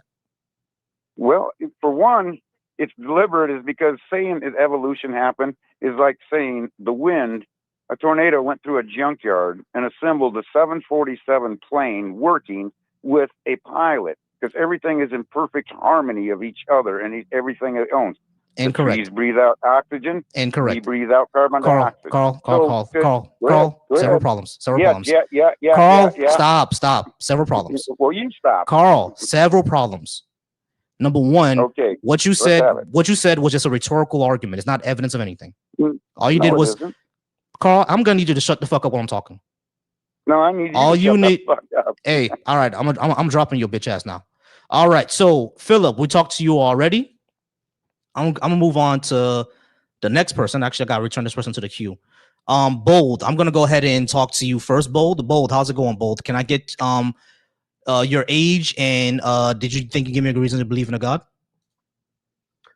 Yeah, I'm 47, man. You were talking about evolution earlier. So I'm just going to ask you this. Do you believe that there's a level in life? Like, do you think there's a hierarchy in life? No. Like this is what I'm saying. This is what I'm asking. Like a chicken compared to a human compared to a flower, right? These organisms, right? Do you think there's a hierarchy as far as their complexity? Mm, sort of. Okay. Yeah, I would Okay. say like we think more complexly than all the other organisms on the planet. Yeah. Okay. Okay. So there's a complexity in life, right? Mhm. There's more complex, there's less complex, right? So if you are into evolution, right? Evolution states that um, we all have a common ancestor, Mhm. right? We all started from prokaryotic cells Mhm. to eukaryotic cells, right? So if we came from one single cell organism, why is it that there's more complex animals and less complex animals when we are on the same timeline? Yeah, that's just how evolution works. It's it depends on your environment, your mutations, what's gonna be selected for your survival. Okay, so if you're taking that and we're all on the same timeline, so geographically there shouldn't be any type of complexity. According to what? On, like, let's say environment in Africa, right? So you're going to have non less complex and higher complexity animals. Why is that? They're Because of the they're environment. in the same, yeah, they're in the same environment though. Right. So when it comes to evolution, it doesn't say that every single thing is going to be complex. It's what's going to be selected for your survival. So like there's going to be mutations, sexual selections, genetic drift. There's going to be a lot of this stuff into it, right? But what you're saying, there are things that are more complex than others. Yeah. So that's what was selected for them Yeah. for their survival. That's always going to happen. This is exactly what evolution is going to predict, as a matter of fact. So basically, what you're saying is that, some organisms were stunted in complexity, while some, What? got No, no, no, more no, no, no, no. complex. Evolution is not a ladder. That's not how that works. And but you just said that there There are are some levels things to that are more organisms. complex than others, yes, but that doesn't mean that So if evolution. we're Hold on the on, hold same on, hold on, bro. timeline, Hold on. Listen. That doesn't mean that there's a ladder here. Like my CPU is more complex than my laptop, but that doesn't mean that my laptop is better than my CPU or my CPU is better than my laptop. They're just different things, right? Like this is like things are going to be like evolution doesn't work that way, right? It's not like a ladder, like you are supposed to achieve more and more complexity. That's not what that is. And not only that, the things that we would think are not complex or actually can be very that's not complex. evolution. Hold on. The things that we think could be like not complex at all, like bacteria, when you look at it, they're actually very complex. You see what I'm saying? So it really just depends on what you're saying, what you're looking at. Like I would say that we as humans, we have more complex thinking, and that was selected for because of our environment. But we're not the goal of evolution. That's not what it is. So that made absolutely no sense. and Okay. I'll tell you How why. does it not make sense when I say that we are not the goal of evolution? We just think more complexly because of our environment. But that doesn't mean that that we are the ending point or there's a ladder for evolution. There is no goal for evolution. If you're gonna put a goal I in, never said it's that. literally just hold on. Let me just finish this. The way that you're talking, right? That's what it's implying. If that's not what you're No, it's trying to not. say, bold. Let me just finish. If you keep saying that there's a higher complexity and lower complexity, what you're implying is a ladder for evolution. That's what you're implying. You may not be trying No, to. You may not be trying to, but that's what you're implying. What are you I'm actually not. trying to say then? What I'm saying is there's still single cell organisms, very complex, right? And there's multicellular organisms, very complex. Mm-hmm. Now, there's more complexity with the multicellular organism, okay? Because the multicellular organism, has the same Okay, things yeah. as So, boy, I need you to get to the point. We know all this. What are you trying to right, say? right, right. So what I'm saying is in the same timeline, how can there still be a one cell organism and there's a multicellular We organism already talked with about this, bro. We complexity? already talked about this, bro. We didn't. You That's didn't what it's answer. select. That's what it's selected for their survival. No, but they're in the Yes. same environment. So And how can right, one they're in the in the same same. timeline? They're in the same environment. Evolution, like, again, evolution is not a ladder, bro. That's why I said that you're. I never That's. said it was I know, but you keep on saying how come they're not as complex, even if they're in the same environment. with the same timeline. Right, because that's what's selected for their survival. That was what was selected for their So for survival. their It's survival, survival. It's survival of the fit. right? That is an It's a evolutionary. right. It's That is an survival of the fit, and if it evolutionary fits in tenet. their environment, that's what they're going to survive with because it fits. You you have completely not answered this question. Yes, I have bold, And bold, bold, and bold. I'm gonna need you to track, bro. I'm gonna need you to track. I'm gonna need you to track. Listen to what I'm saying, bro. Yes, they're all on the same timeline and they're all in the same environment, right? All that is all good and well. What evolution is going to do is that organisms are going to select traits that helps them survive. That's why peacocks have those big ass flowers on their back, right? Because that's what helped them reproduce and survive. If another organism, for some odd reason, has three like fingers, three externalities, and that helps them survive for some reason, then that's what they're going to have. That's what they're going to evolve with. If something in their environment changes or there's a new niche that's selected for because an extinction happened, then they're going to evolve even more traits from random mutation. You see what I'm saying? I need you to track what we're saying here. Organisms select what helps them survive. Being more complex and thinking more complexly is not necessary for every single organism. It was for us because that's what the pressure did to us, but for every other organism, it didn't because they survived another way. Does all that make okay, sense? so that being the case, then how come we're not seeing intermediary um evolutions taking place? Like, we're all human beings. There should be human beings with I don't know, some three externalities growing out of them because these are evolutionary traits. Right, You could because you because could our say like a environment, because we toddler, we're you not could say living a we're not toddler. living we're not living in an environment that requires that. Well, evolution is with time, right? Yes. Okay. So So have you you heard could about say the Polynesian people that can breathe longer underwater than any other human? because that's what they do. Right. That's what they do to survive Because in because their they adapted to it.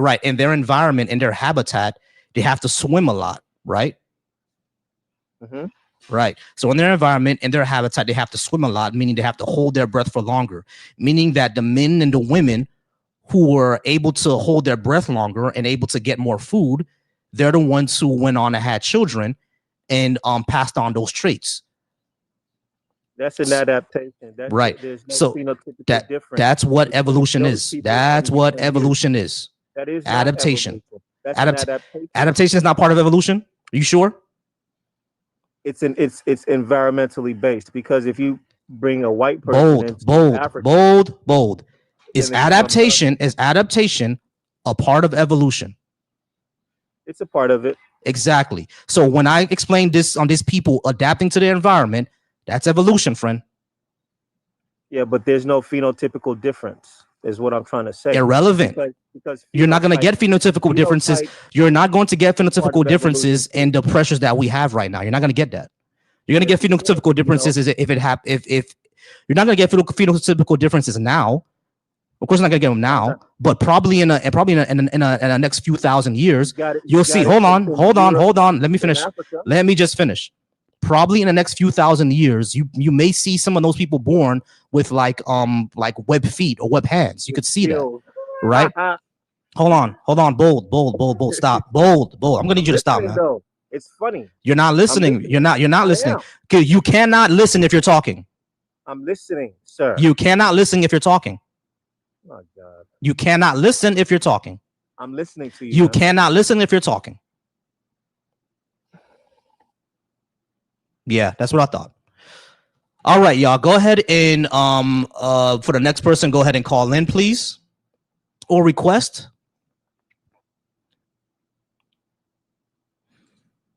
All right, Man of Valor. Let's go ahead and come on up and talk to me if you would like to talk, Man of Valor.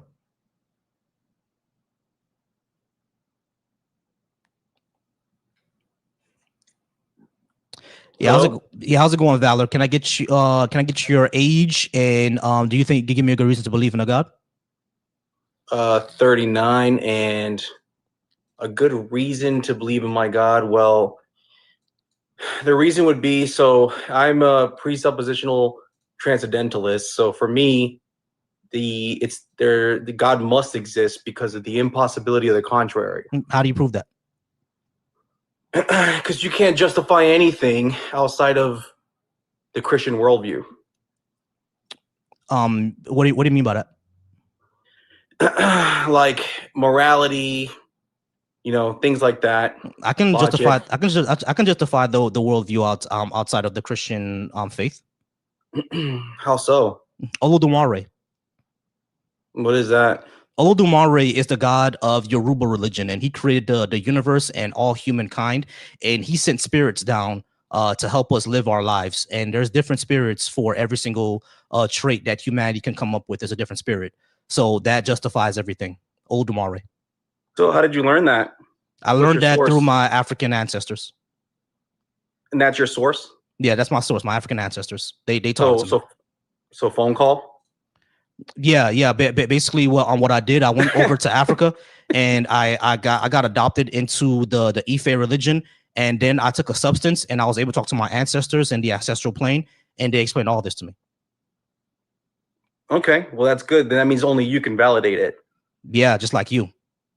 No, actually, everything that you operate by is by Christian worldview, right? No, it's not.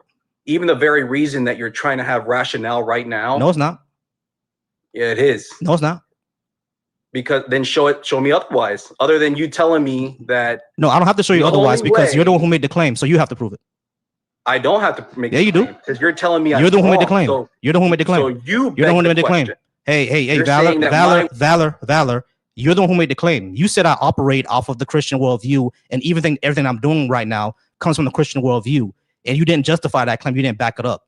So all I can say is no, I'm not. You made the claim, so you have to prove it. I don't know what the hell is going on. These people are stupid, babe. But go ahead and take your stuff off mute, Valor. So you said that I'm the one that my rationality operates off the Christian worldview. The only thing that I need to do is say no, I'm not, and we can go back and forth on that all day. You're the one making the claim. You have to prove it. Well, if you're gonna mute me, man, I'm good. I'm good on this. The reason why I muted you is because I'm not gonna let you talk over me. So you're the one who made the claim that I'm operating off the Christian worldview. No, so that means you have to prove it. Hey, shut up real quick. You're the one who made the claim that I'm operating off the Christian worldview. So you have to prove it. Hey, shut up. You're the one who made the claim. Shut up. You're the one who made the claim. You're the one who made the claim. So you have to prove it. Like you 45. You're the one who made the claim. You're the one who made the claim. So you have to prove it. Okay. All right. All right. Go ahead. So you tell me. No. I don't have to tell you anything. I'm trying to Valor once more. Valor once more. You said that I'm operating off the Christian worldview. You have to prove that. Everything that you do is operating off the Christian worldview. So how so? Because the very fact that you can't tell me. Okay, so let me Dude, I can't even answer your question, bro. Okay, all right. My goodness, dog. Cool. Valor. Woosah, my friend. Woosah. Relax really quickly. We good? And you're probably gonna kick me because you can't answer my question. So Valor, Woosah, please. The source of your rationale. Hey, Valor. Woosah really quickly, please. Dude. Hold on. Valor. I want to have that conversation with you. Don't ask me up. Valor, I want to have that conversation with you. I want to have that conversation with you. I just need you to chill for 5 seconds, bro. Just give me 10 seconds to chill. Bro. You ask me a question. And hey, Valor, again. Just chill for 10 seconds, man. Just chill for 10 seconds. Valor. I'm good on Valor, this, bro. just chill for 10 seconds, bro. That's all I'm asking. I'm just asking you to chill for 10 seconds. I can talk to you. I can talk to you. I'm just asking you to chill for 10 seconds. Just chill for 10 seconds. All right? 10, 9, 8, 7. Okay. I just want him to chill for a second, bro. That's all I want him to do.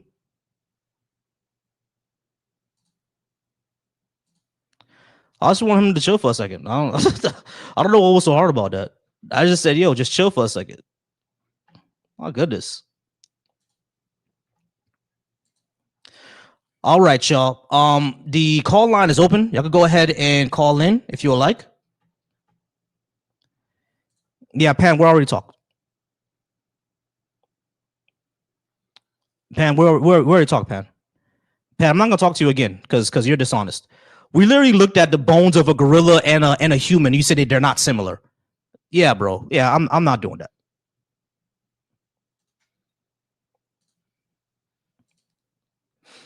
All right, Big Funny, go ahead and come on up. Anyone? Let's see. We have 832 on the line. Hello. All right, 832. Can I get your name, age, and do you think you give me a good reason to? Real Jack Matt. Will. I'm 27 for 27. And do you think you give me a good reason to believe in a God? 27 for the second time. Cool. Do you think you give me a good reason to believe in a God? Absolutely. Okay, cool. What's that reason? The Old Testament. What about it? What about the Old Testament? Okay. You're familiar with Exodus, correct? Yes. Or do you know anything about the Old Testament? I already said yes. Okay.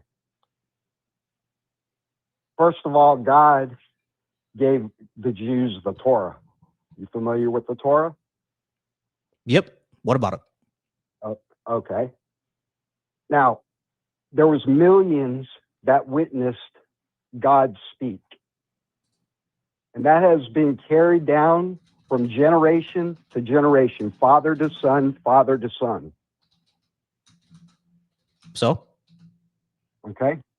Now, your theory about apes and primates in general, your accusation is false, sir. What the hell are you talking about, Will? I'm so confused right now, bro. I'm so confused right now, bro. What are you talking about? Are you saying that just because the Bible is a collection of stories that was passed down from father to son, therefore that makes it true? That's kind of stupid, man. Because absolutely. Hold on, the Bhagavad Gita was also passed down from generation to generation. But you're not Hindu, are you? Drug induced. Hold on, Will. The Bhagavad Gita is not you're not a Hindu person, but the Bhagavad Gita was also passed down from generation to generation. Just because something was passed down from generation to generation doesn't make it true. Confucianism was also passed down from generation to generation. That doesn't make it true. China still operates off the Confucian system. Doesn't make it true. So you just can't say the Bible was passed down from this person to that person, generation to generation. Therefore, it's true. That's stupid. It's not stupid. There's there's a lot of facts in the Torah that prove that God exists. Okay, like what? Well, I just mentioned that and the prophecies. What prophecies? Plenty of them. Such as? You want to go through each and every one? I'm not a scholar. Okay, so we don't have to by go through any means, prophecies. and I don't claim to be one. All right, cool. So we don't have to go through Excuse me? prophecies. All right, it's cool. So we don't have to go through prophecies. But vague sayings are not really prophecies, are there? Like, for example, I live in Florida. I could say in 100 years, there will be a calamity that comes to this state, and many people will be washed away in the seas. And let's say in the year 2126, there's a category 5 hurricane that destroys Tampa, and hundreds of people die. Did I predict the future? Was I a prophet? Or is it that Florida has hurricanes and people die from them? You see what I mean? Okay. Not at all. Okay. Because the reason why you're not saying what I mean is because your okay. So perspective Will, hold on. is delusional. Will, hold on. Yeah, Listen go to what ahead. I'm saying. I'm not delusional, but listen to what I'm saying. Florida has always had hurricanes, and people always get hurt in those hurricanes, right? So if I were today said that in 100 years, a calamity will reach the state where hundreds of people get washed away in the seas, and then in the year 2126, Tampa gets hit with a category 6 hurricane and hundreds of people die, does that mean that I was a prophet, or does that mean that I was just saying something that always happened? Which one would it be?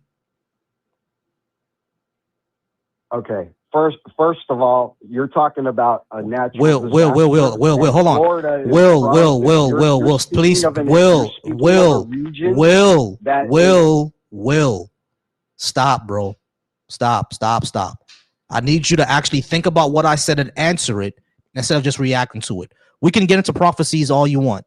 I said we're not going to get in there, but I wanted to give you an example of what I mean when I say that prophecies are unreliable. Because I'm going to say my example again. I live in Florida. Florida gets hurricanes. People usually get hurt in those hurricanes. If I were to say I predict in 100 years that a calamity will hit this state where hundreds of people get washed to the sea, and then in the year 2126, Tampa Bay gets hit with a hurricane, a category 6 hurricane, and 300 people die. Did I predict the future as a prophet, or did I simply state something that always happened? Which one would it be? Would it be the first one, or would it be the second one? I need you to answer that, please, Will. And you're off mute. You and every weatherman. All right, Will, just answer the question, bro. Just answer the question. Okay. Is what I said, hold on, Will, please stop. Just answer the question. Did I predict the future, or did I simply say something that always happens? Well, anybody can say that. Right, exactly. Anybody can say that. Exactly, Will. So that's my point. Will, hold on. Will, hold on. I'm not. Will, hold on. Chill. Will, chill for a second. Yeah, go ahead. Chill for a second. Yeah. I know that, bro. What I'm trying to give you is an explanation, analogy of what I'm talking about. I'm just trying to give you an example of when I say the reason why I don't just believe prophecies or anything like that is because they're vague, exactly the same way that I said. They're vague and they mention things that always happen. Now, if you were to find a verse in the Bible that says one day there will be machines that fly with the stars and send down messages to everyone, that sounds a lot like a satellite. But we find nothing in the Bible that says that. The only prophecies in the Bible are things that were happening back then too. So that's why I don't take prophecies as anything reliable. That's my point, Will. Yeah. Do you understand where I'm coming from? So what you're saying is Moses is a made up prophet. Is that what you're saying?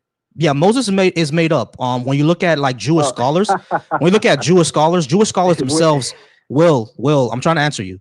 Jewish scholars themselves had said that Moses probably didn't exist, especially in the way described in the Bible. God forbid. That I don't know what Jews you've been talking to. I'm talking about like actual scholars. Like when you like, you can just kind of Google this, right? Which scholars? Which sure. scholars? Tell me. Where's your proof? All right, sure. Let me go to my source document. Give me 1 second.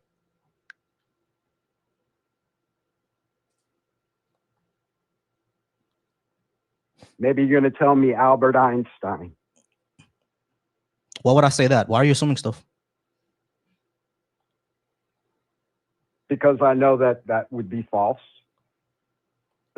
Yeah, so you're predicting that I'm going to say something false and then pre-rebutting it. Absolutely. Yeah. Yeah, So absolutely. Because that goes against Torah, so therefore they would not be a scholar. So you're lying to yourself.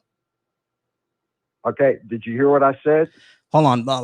Did you hear what I said? You're telling me that your source is a scholar, they're not a Torah. So you said that I'm gonna say Albert Einstein. When I asked you why would you say that, why you predict I'm just gonna come up with some bullshit, you're making stuff up in your mind and getting pre-mad about it. Because you're making stuff up in your mind and you're getting pre-mad about it. Why would I mention Albert Einstein as a biblical scholar when we all know he wasn't? Why would I do that? You're making shit up and then trying to argue against it. So that's a straw man, Will. One of the prophets. One of the scholars I was gonna mention was Bart Ehrman.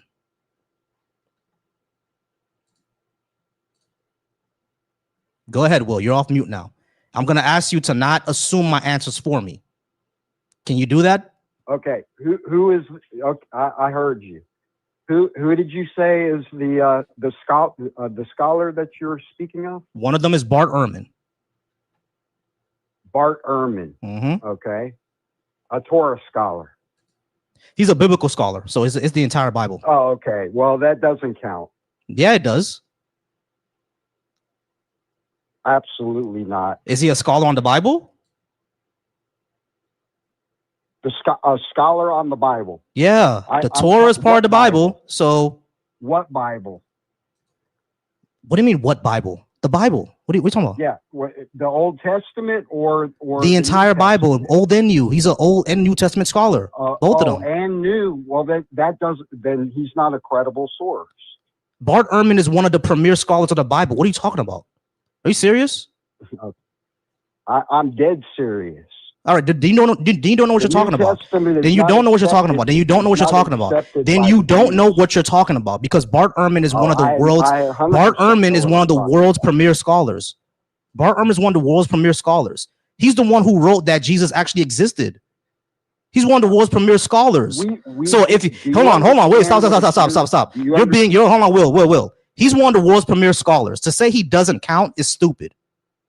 The Jews do not recognize Jesus as anything but a man. I understand that.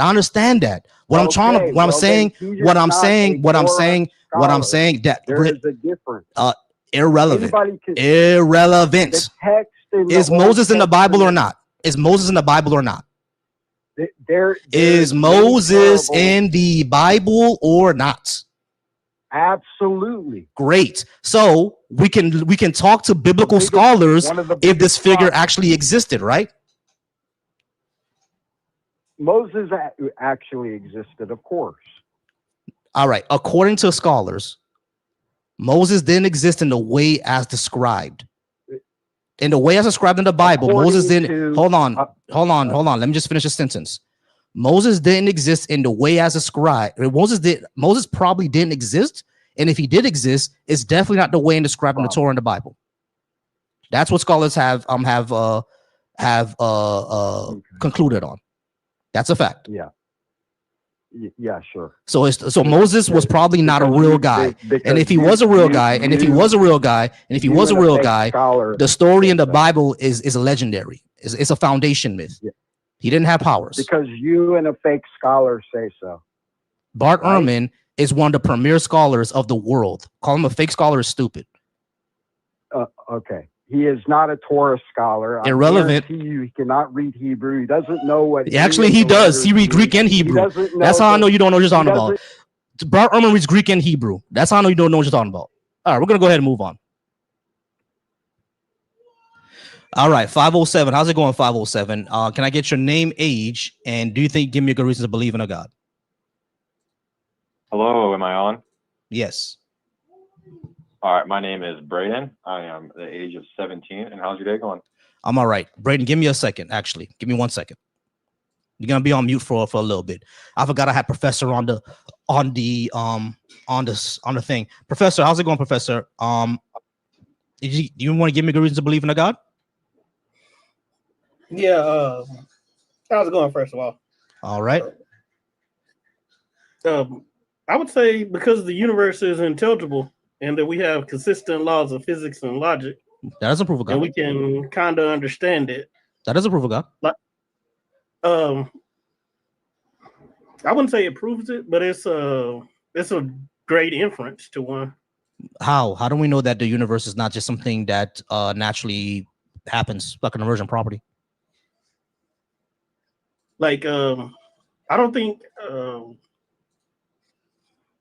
indifference or brute facts would produce like consistent laws of physics and logic, though. It wouldn't. Why not?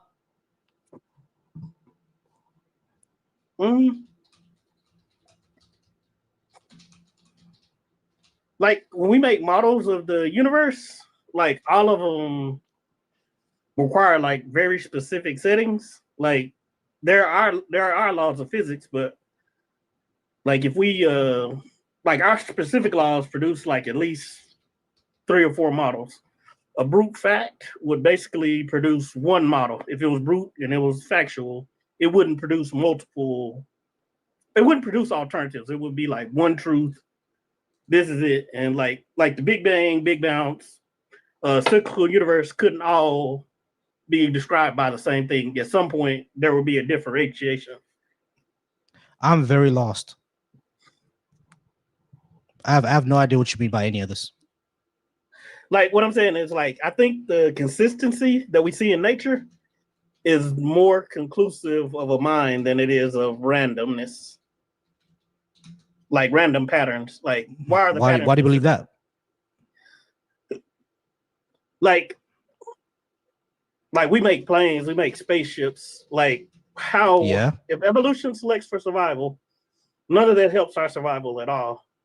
But we still do it, and it's still like it's not perfectly accurate, but it's accurate enough for us to go to the moon, send stuff to Mars and stuff like that. Like okay. I don't think I'm confused over what this has to do with a God. The universe is going to be either intelligible, not intelligible. The universe is going to be intentional or unintentional. That's what I'm saying. I'm arguing right. for like. All right, cool. Yeah. So the universe can be intentional or unintentional. How do we show that it was intentional? Because this is the only universe that we have to explore, right? So we can't go to another one and say, okay, that one was definitely unintentional, which means this one is definitely intentional. We'll have to compare it to something, and we can't do that. So we compare it to models. Models of what? Like the Big Bounce. Like the Big Bounce matches our laws of physics perfectly. Right. Like we don't know what happened, but we know. But we do kind of know that the Big Bang currently is a better model than all the other ones. But those other models that we have, the fact that alternatives come up means that the universe is not necessary. It's more than likely contingent. More than likely. Let me not say. I mean, other models coming up doesn't mean that it's necessarily contingent. Like I'm not even sure if we can even show that to be the case. But what I'm struggling with is how does any of this get us to this universe is intentional? How do we by what are we comparing it to? We can't compare it to another universe. So like all the models show is how the universe could have gotten into our point that we have today. It doesn't show that it's intentional or not. Yeah, because it's an inference that we make. It's not like I don't think proof exists basically, besides outside of definitions. So I think, but I'm saying we are justified in inferring a God because it's literally a 50-50 chance. You can't say this is more likely or that is more likely.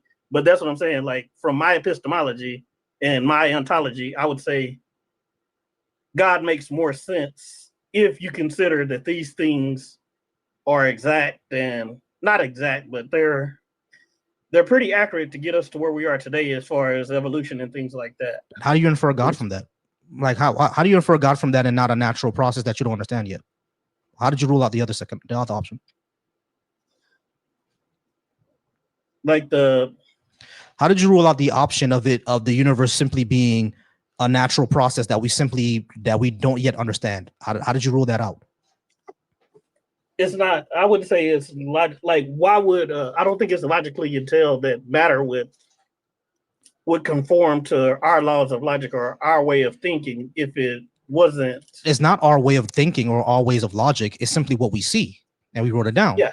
We're just describing what we see. We're just describing phenomenon. That doesn't mean that we did anything or it's made for us. We're just No, I'm describing not the saying it's phenomenon. made for us. Not at all. Not. I wouldn't say it's made for us either. Right. So what I'm saying is, so it's not conforming to our laws of logic. It's just what it is, and we're explaining it. it's descriptive, right? It's right. The laws of logic are they're descriptive. They're not prescriptive. They're descriptive. Correct. Right. So they're not conforming to anything then. So it's not conforming to anything for us. It's just what we explain. This is what we see. It's what we see, but intentional. Wait, how do you know it's intentional? That's what I'm trying to get to. I'm saying I don't know. I'm saying this. I think it's an existential question that's the way I answer it. So I have to go down that line of reasoning. Right. Why though? Why are you going down the line of intentionality and not just, I don't know yet? Why is intentionality the answer to you? Because it, like physicalism, naturalism, they all, like, I've been down those paths before. Like when I was atheist, I've been down those paths. They all lead to the universe is conscious some type of way, because it's going to lead to animism at some point. Wait, how do you know the universe is conscious in some type of way? How did you get there? Because experience doesn't equal behavior, right? So we are experiencing the universe, right? Yeah. But there's a domain, there's not a knowledge gap, because we know a lot about both things. There's not a knowledge gap, there's a domain gap between material and immaterial, the immaterial universe, right? So okay. All right, I'm struggling with this. I'm really struggling with this. I'm trying to get to what you're trying to say here. You're saying that the universe is intentional, but you're really not telling me why you think that is, because nothing we have will show that direction. Those are my reasons: intelligibility, consistent laws of logic, consistent laws of physics, causal regularity, and things like that. Those are my reasons for thinking it's intentional. But that all could just be natural. Why would you think those are intentional? It could be. Right. So what I'm asking is, why take one conclusion over the other if you have no evidence for either at this point? Because intentional matches my lived experience better. It matches lived. That's kind of silly, bro. Because if I had a different lived experience, I can just simply say natural matches with that, so therefore it's natural. What do we do with that? No, because this is like almost universal. Why are these things? Here's the thing. Humans are pattern recognizing machines, right? We're always going to recognize patterns, but just because that we think there's a pattern in something, we impose a pattern, doesn't mean there's an actual pattern, right? You agree with that? Human beings, we can impose patterns on something, but that doesn't mean that there's an actual pattern happening. But the patterns are repeatable, consistent, things like that. That's what I'm saying. Like if it's repeatable, it's not longer a pattern. If it's all right, so laws of logic are just patterns that we recognize. No. The laws of logic are descriptive. They're simply what we see out in the universe and we write it down. They're not something that was written in our hearts or whatever. They're descriptive. We're just explaining what we see. That's all they are. Yeah, we only know like 4 or 5% of our universe, but the laws of logic are consistent. There's never been nothing that's right, but that doesn't show anything that's intentional. That could still be a natural process. And you saying that it matches with your lived experience, but your lived experience has never been something outside. Like has your lived experience ever been like another universe or something supernatural? What has your experience been? And even if it is your experience, that doesn't mean that that doesn't mean that it's intentional. Why can we conceptualize outside of the universe then? Like you can't. The universe is a referent. Yeah. So we can conceptualize that very well, and that's how we get those other models. Yeah. We are inside the system. You can't tell anything about the outside of the system unless you infer. I'm just saying it's a valid inference. Like it's not. I don't think it. I don't think it is. I don't think it is. Just because we can come up with concepts in sci-fi of different universes on some like Rick and Morty shit doesn't mean that therefore there's an intentionality behind the universe. That doesn't follow to me. Like, I mean, like you understand what I'm doing logic. Like, it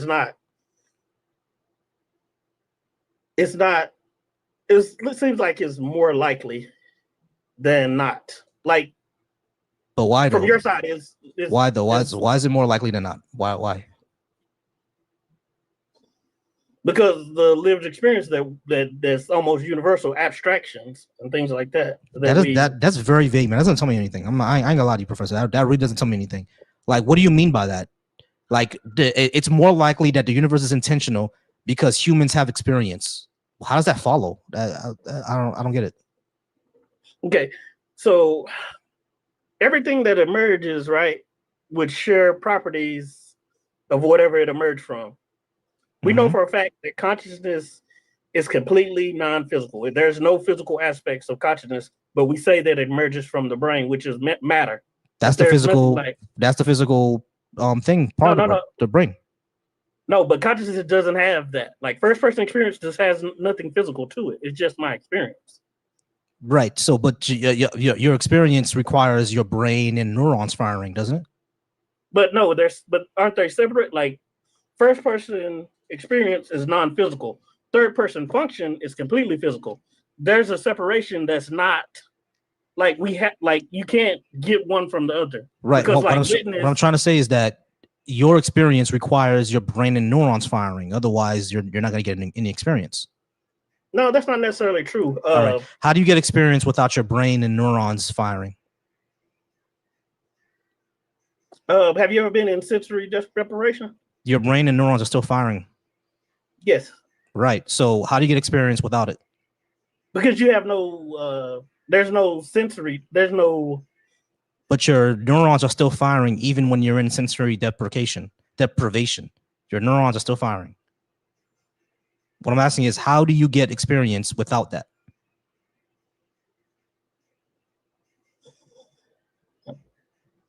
You can't. So your experience does have something physical.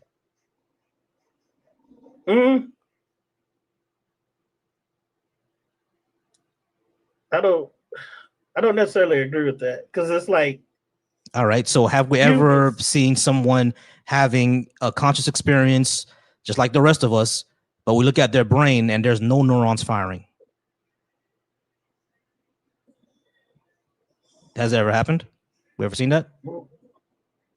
They're having a conscious experience. We have seen people black out there. There's nothing firing and they're performing actions. We've seen people black out. There's no neurons. Their brain isn't on, but they're still doing actions. You sure we've seen that? There's no experience with it. Like you. Hold on. Blacked out, and they did stuff and they don't remember it. Their neurons are still firing. They forgot. Yeah, sure, they forgot, but their neurons are still firing. No, it's not a forget. They were technically sleepwalking, right? And not REM sleep where you're experiencing. I understand. What I'm saying is that when people get blackout drunk, right, and they do a whole bunch of bullshit, I've seen people do that before. Yeah, they black out, they don't remember what happened, et cetera, et cetera, et cetera. Since they're still moving, they're still having actions. The neurons are still firing in their brain. It's just that part to remember stuff is shut off. Like they can't remember that part because it's completely shut off.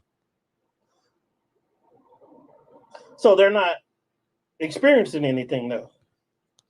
No, they experience something, but it's not stored. The area where it will be stored in their brain, it's affected, so they can't store that memory anymore. Basically, that's why they don't remember. But there are times where if they go to therapy and stuff like that, it can put them into a deep therapy to help them recall those memories. And sometimes it works, sometimes it doesn't. But you can't recall those memories. But when a traumatic experience happens, sometimes your brain blocks it out, either from trauma or if you get drunk to a point where your brain is inebriated in order to save energy. I'm not sure why it happens, but blackout drunk happens for some reason or another. Your brain doesn't remember it. Your brain doesn't store the memory, or it doesn't allow that memory to come to the surface at that point. It puts it in the back of your mind, basically, for lack of a better term. But the neurons are still firing. What I'm trying to get is that when it comes to your experience, it has to have something physical behind it. We've never had someone experience something with their brain shut off. Like, that doesn't happen. Because when your brain shut off, you're dead. All right, we're at about 10 seconds, Professor. I do appreciate you being up. I'll go ahead and bring you up another time, all right? But I do appreciate you. All right, we're going to go to 507. 507, thank you so much for being patient with me. Can I get your name, age, and did you want to talk about what I had on the board again?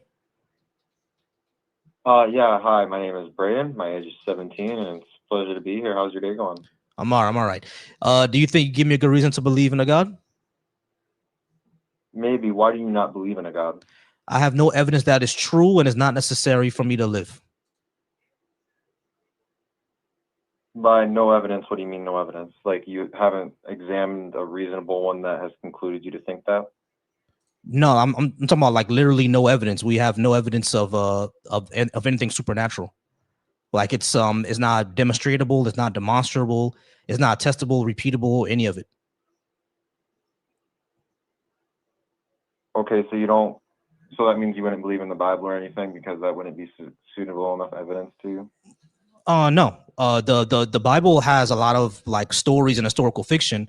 Like, how do we show that, Isaiah went to the heavens in a fiery chariot? How do we show that to be true? Like, I could accept that Isaiah was a real guy, right? Some prophet going around preaching about Yahweh. I could accept that he was a real guy, probably. Like, but him going to the heaven in a flying chariot, how do we show that to be true? That's the part that I always have issues with. So you struggle with the more miracleistic things that are not recreatable. It's not just I struggle with it. I don't believe it.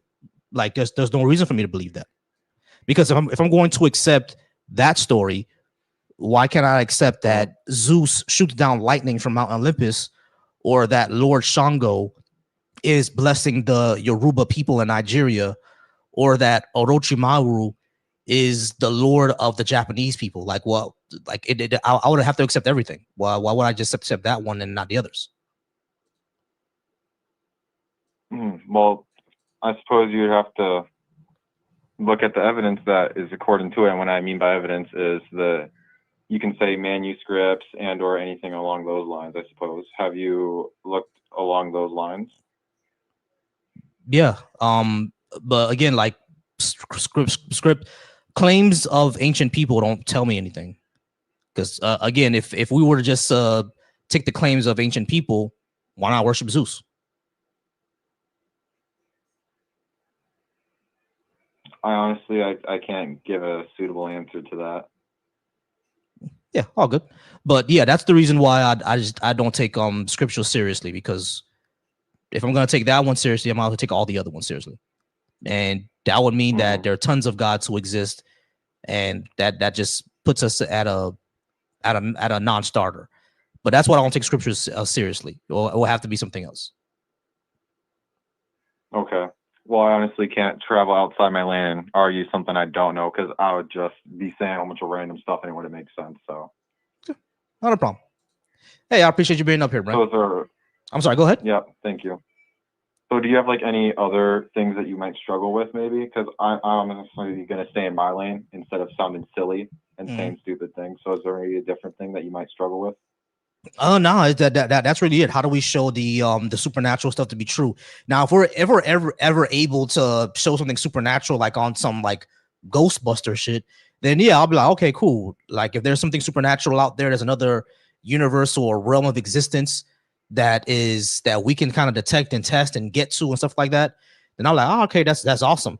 Now there's more credibility for all of these religions. Now we have to find the right one, because now that we know a supernatural exists, now we just have to find out which of these supernatural things are actually true, or were they all just interpreting it through their socio-political lens, essentially. You know what I mean? So if the supernatural is shown to be true, then that will give more credence. So we'll be like, okay, cool. We'll see which one of these are right, or if they're all right and they just have different interpretations of what they saw. That makes sense? Mm-hmm. I suppose so, yeah. Yeah. That's pretty much it. But all right, Brent, I do appreciate you being up. Come by anytime. Yep. All right. 702. How's it going? 702. Gonna bring you up. All right, 702. How's it going? 702. Can I get your name, age, and do you think you give me a good reason to believe in a God? Hi, my name is Becky. I'm calling from Arizona. I'm a transgender. Cool. Yeah, God is real, and I love black guys, and you're really hot, and you're sexy. All right. So if you would like to talk about what I had on the board, Caddy, how's it going, Caddy? Let me take a look at my comments real quick. All right, so we have Duck Ice and what was his name? Duck Ice. Big Funny. All right, so Duck Ice and Big Funny, I've been going back and forth in the comments for a while now. I'm going to invite you both up because it seems that typing is not going to help you guys resolve this. So Duck Ice and Big Funny, both of y'all come up for me, and y'all can go ahead and just talk about it on the stage. Caddy, how's it going, bro? How's it going, man? I actually wanted you to give me 15 minutes to talk to you. How's it going, man? Oh, I got another caller. I got a 502. Hold on, was the 502 just up here? I'm not sure if 502 was just up here. Yeah, I think 502 was just up here, right? Person I just talked to. Never mind. I think so. Yeah, they were. It was the person that's playing on the phone. All right, but yeah, go ahead. What you was about to say, Caddy? So I think that when we approach the conversation of God, and we often do it as Westerners in a monotheistic type of way, and we don't really see. We look at it through the finite models, and those models are not the only models within science. And when you go into physics, and you can type this up and you can Google this, there is no such thing as nothing in physics. There's always been a something going on in the cosmos and the larger scale of reality. Now that something is interconnected with the human being because that something has perimeters to keep itself in finite models, to keep itself cyclic, to keep itself experiencing itself, so to speak, or functioning, so to speak. So that energy is interconnected. You are reliant on that. You are relying on the sun to be where it is, the moon to be where it is, the preservation to be where it's at, the preservation to be where it's at. And so there is a interconnected relationship between this organism and everything that is around it, not a separate one. The separateness comes from the fact that we have a sentient mind. The sentient mind wants to map, wants to navigate, wants to label, wants to try to describe things that is honestly, if it's infinite and finite, then it's undescribable. It cannot be. It can never be described. You can just go on forever trying to map and navigate and trying to traverse it. So in that sense, you can say, oh yeah, then I don't have to worry about it. I'll take the atheist point of view and say I'll just live my life, and that's valid. That's what some people do. They just live their life according to their nature nurture conditions and the way they perceive subjective reality through a point of view. But we have to understand, and this is a point, to point toward atheism, we have to understand everybody has a subjective reality point of view. Whether or not you believe in that the soul is non-existent or existent, you're gonna have a subjective reality point of view. The soul, if you believe the soul is real, then the soul has its individualistic characteristics and its own individualistic energies that have to be balanced and maintained, right? But it also has its own point of view of reality itself. That's what layers the diversity or the dualism in life. And then when we look at it, if we want to say everything is energy, right? We want to go that route. Well, if everything is energy, then the soul is only the substratum of how that infinite energy experiences itself. And in that sense, it lays a contextualization for the reality in which we live. And the things about good versus bad or evil versus good, those things are just notions that we as society have a point of view on. You know what I mean? And that's different society to society. So again, it goes back to being very subjective. You get what I mean? It's very subjective. And if you want to say it's just matter of mind, well, that too is another way of looking at reality through a subjective reality point of view. But let me say this, if you think it's all matter of mind, then they're saying that there's no self, that the idea of self is just a mental construct. And if the idea of self is just a mental construct, then you have to ask well, what is the experience? You have to ask, what is the experiencer? Is the experiencer just something that's firing off in the mind that makes you think you're experiencing? Or is it something that is innate or consciousness in a sort of a way? You get what I'm saying? Yeah. I know I'm saying a lot. You know what I mean? So you have what is the self to you? Is it just a mental construct, or is it something that exists? Is there an experiencer? Yeah, I mean the self, yeah, there's an experiencer. It's you, right? Now as far as how does consciousness actually work, I won't be able to answer that. You know what I mean? Because not a neuroscientist, and I don't think we have any I'm sorry, give me a second. Freaking share. But yeah, I don't think we have much research or much evidence into we don't necessarily understand all the way what consciousness even is or what the self is. This has a lot to do with this is a lot of ontology, you know, like the nature of being, like what is being, you know. I mean, I don't think we've ever solved that. I don't think we're ever going to solve that, to tell you the truth. But when it comes to like what is the self, I would say like, yeah, your lived experiences and yeah, your consciousness, which essentially stems from the brain. We have no evidence that it comes from anything else. Right, and that is an actual, that's in neuroscience, that's a true position. They do not have evidence for a soul, or they have no evidence for there not being a soul. You know what I mean? So it's up for debate within neuroscience as well. Let me ask you this: Are you like stuck on hard determinism? Do you think things are determined, or you think that free will is the thing that everybody has?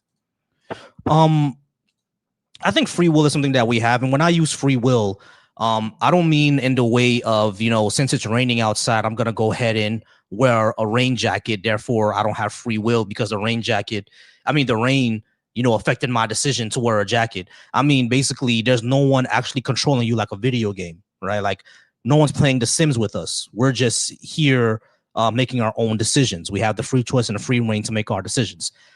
So, like, I think when it comes to hard determinism, what is it with hard determinism? They think that all your decisions were decided from the beginning of the universe, since the Big Bang. You know, since your decisions all depends on like atoms firing toward each other, et cetera, et cetera. Hard determinism is very it can be very naturalistic. You can understand that because you have nature nurture conditions, that the chances are, and then there's also, you know, ancestral trauma and other things like that, and evolutionary things, evolutionary traits that are found within the human itself. Those things can lead to deterministic outcomes. What it's hard to do is those deterministic outcomes are going to be different for every individual, which then further contextualize this illusion of free will.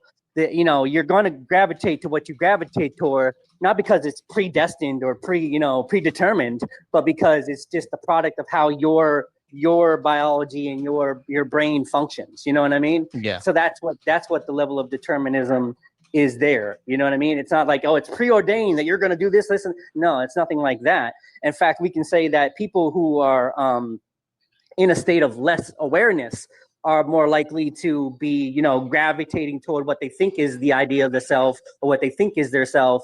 And people with more awareness have a more grounding on their understanding of what is the true nature of their self.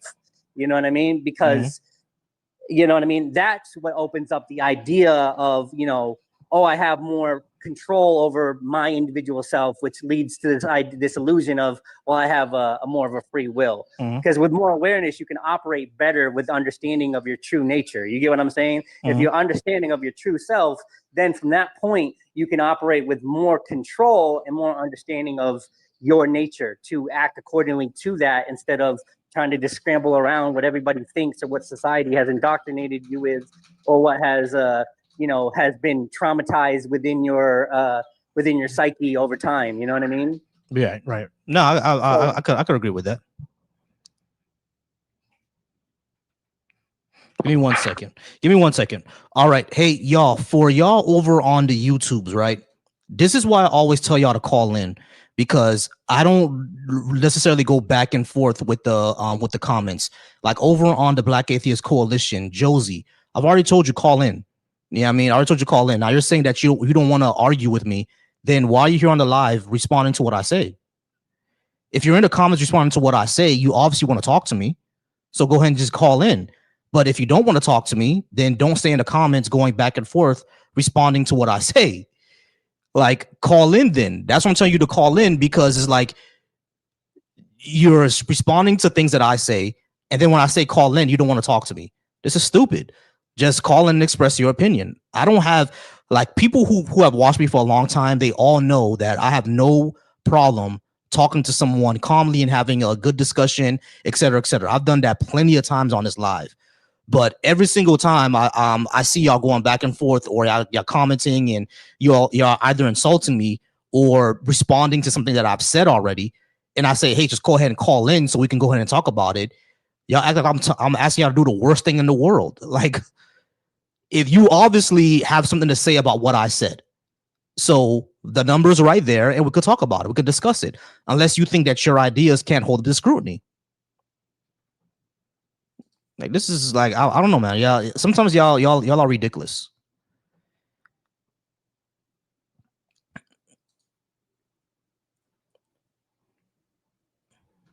Sometimes y'all are ridiculous. Yeah, Carl, there's a reason that I hung up on you, and everybody saw it. All right, so Synapse 101 over on my TikTok. I can't request you up, so you can either request or you can call in. The reason why I talk about this is because it affects our society. It affects us. So that's why I talk about it. And for the other person, Doge Watch, I'm not really sure how to say that name, but yeah, Synapse. I talk about this type of stuff because it affects our society, and it's interesting to talk about. I like to hear about people's beliefs. I like to hear about why they believe what they believe, and I want to know why they want to give me a good reason, and I want to normalize my position. There's not a lot of people who look like me that are not believers. So this is for them. This is for them to know that they're not alone, and a lot of people have the same questions that they have. That's the reason why I started the Black Atheist Coalition over on Discord and YouTube. That's the reason why I'm having the Black Atheists, Agnostic, Skeptics, and Humanists Cookout coming in June. That's why I'm going to be part of the Rocket City Reason Conference in October, where I'm going to talk to Mandisa Thomas of Black Non-Believers. Can't wait to meet her. You know what I mean? There's a reason why we do this, so other people can know and understand that they're not alone, that there are people who ask questions, especially people who look like me, who are asking these same questions, who don't believe, and because these beliefs affect our society. So we have to talk about it.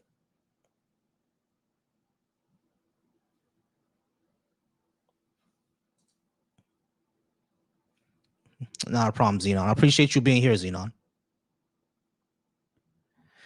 I appreciate you being here, Xenon. But yeah, Synapse, since I can't, request you to be up, I'm just gonna ask you to call in. Or you can request to be up if you want. You can request it. I know I can't request you to be up. But yeah, shout out to everybody who's watching me over on my YouTube channel on Volcy Thoughts. I appreciate y'all there. Asking who are watching over on my channel. You guys are wonderful. Again, if you'd like to talk about what I have on the board, go ahead and call in.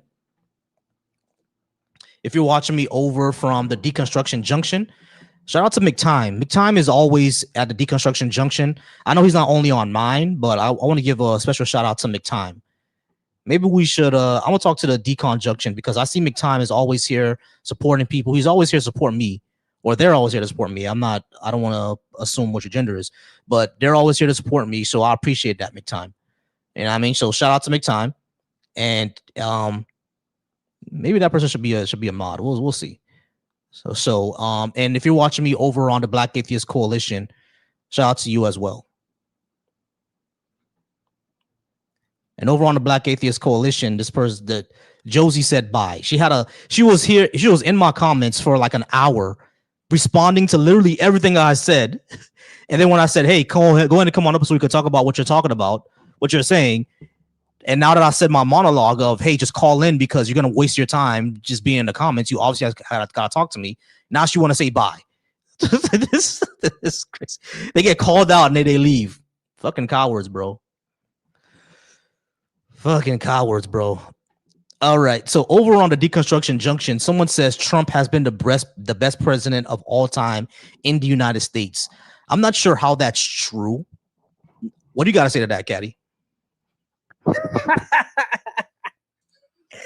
I think Trump is a techno-feudalist, wannabe billionaire maker. And, to be honest with you, he's found a way to make money for himself and enrich his own pockets. So he knows how to play the game that he's playing. I would say that he is a profound, he associates with racists. So therefore, you know what I mean? Guilty by association, associating with white nationalists and, Nazi type people. You are what you hang around. You know what I mean? That also being said, his political policies, he doesn't really have them, and they're not really good for the country.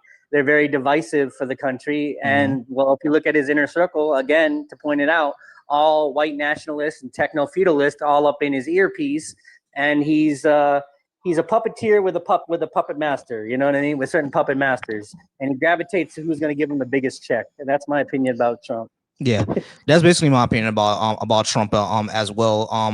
The issue with Trump is I saw a term that was coined for Trump's administration, and it's called haphazardism. And I 100% completely agree. That's what it is. It's haphazardism. He's just going around doing anything, trying to see if it sticks on the wall. Like, I don't see a president who has allowed a federal organization to literally break the Constitution as somehow a good president. A president who doesn't know how tariffs work. You know what I mean? They all say that he's using it as leverage for a deal, but we've already had deals with other nations already. So all the tariffs did was cause crisis in our economy. Yeah, I mean, like, I don't see how this is a good president. The divisive rhetoric that he uses against everybody. He already says that he hates his opponents and doesn't want the best for them. Extremely divisive rhetoric, something that they blamed Obama for, which is crazy. You know what I'm saying? Could I add a contextualization layer here? Sure.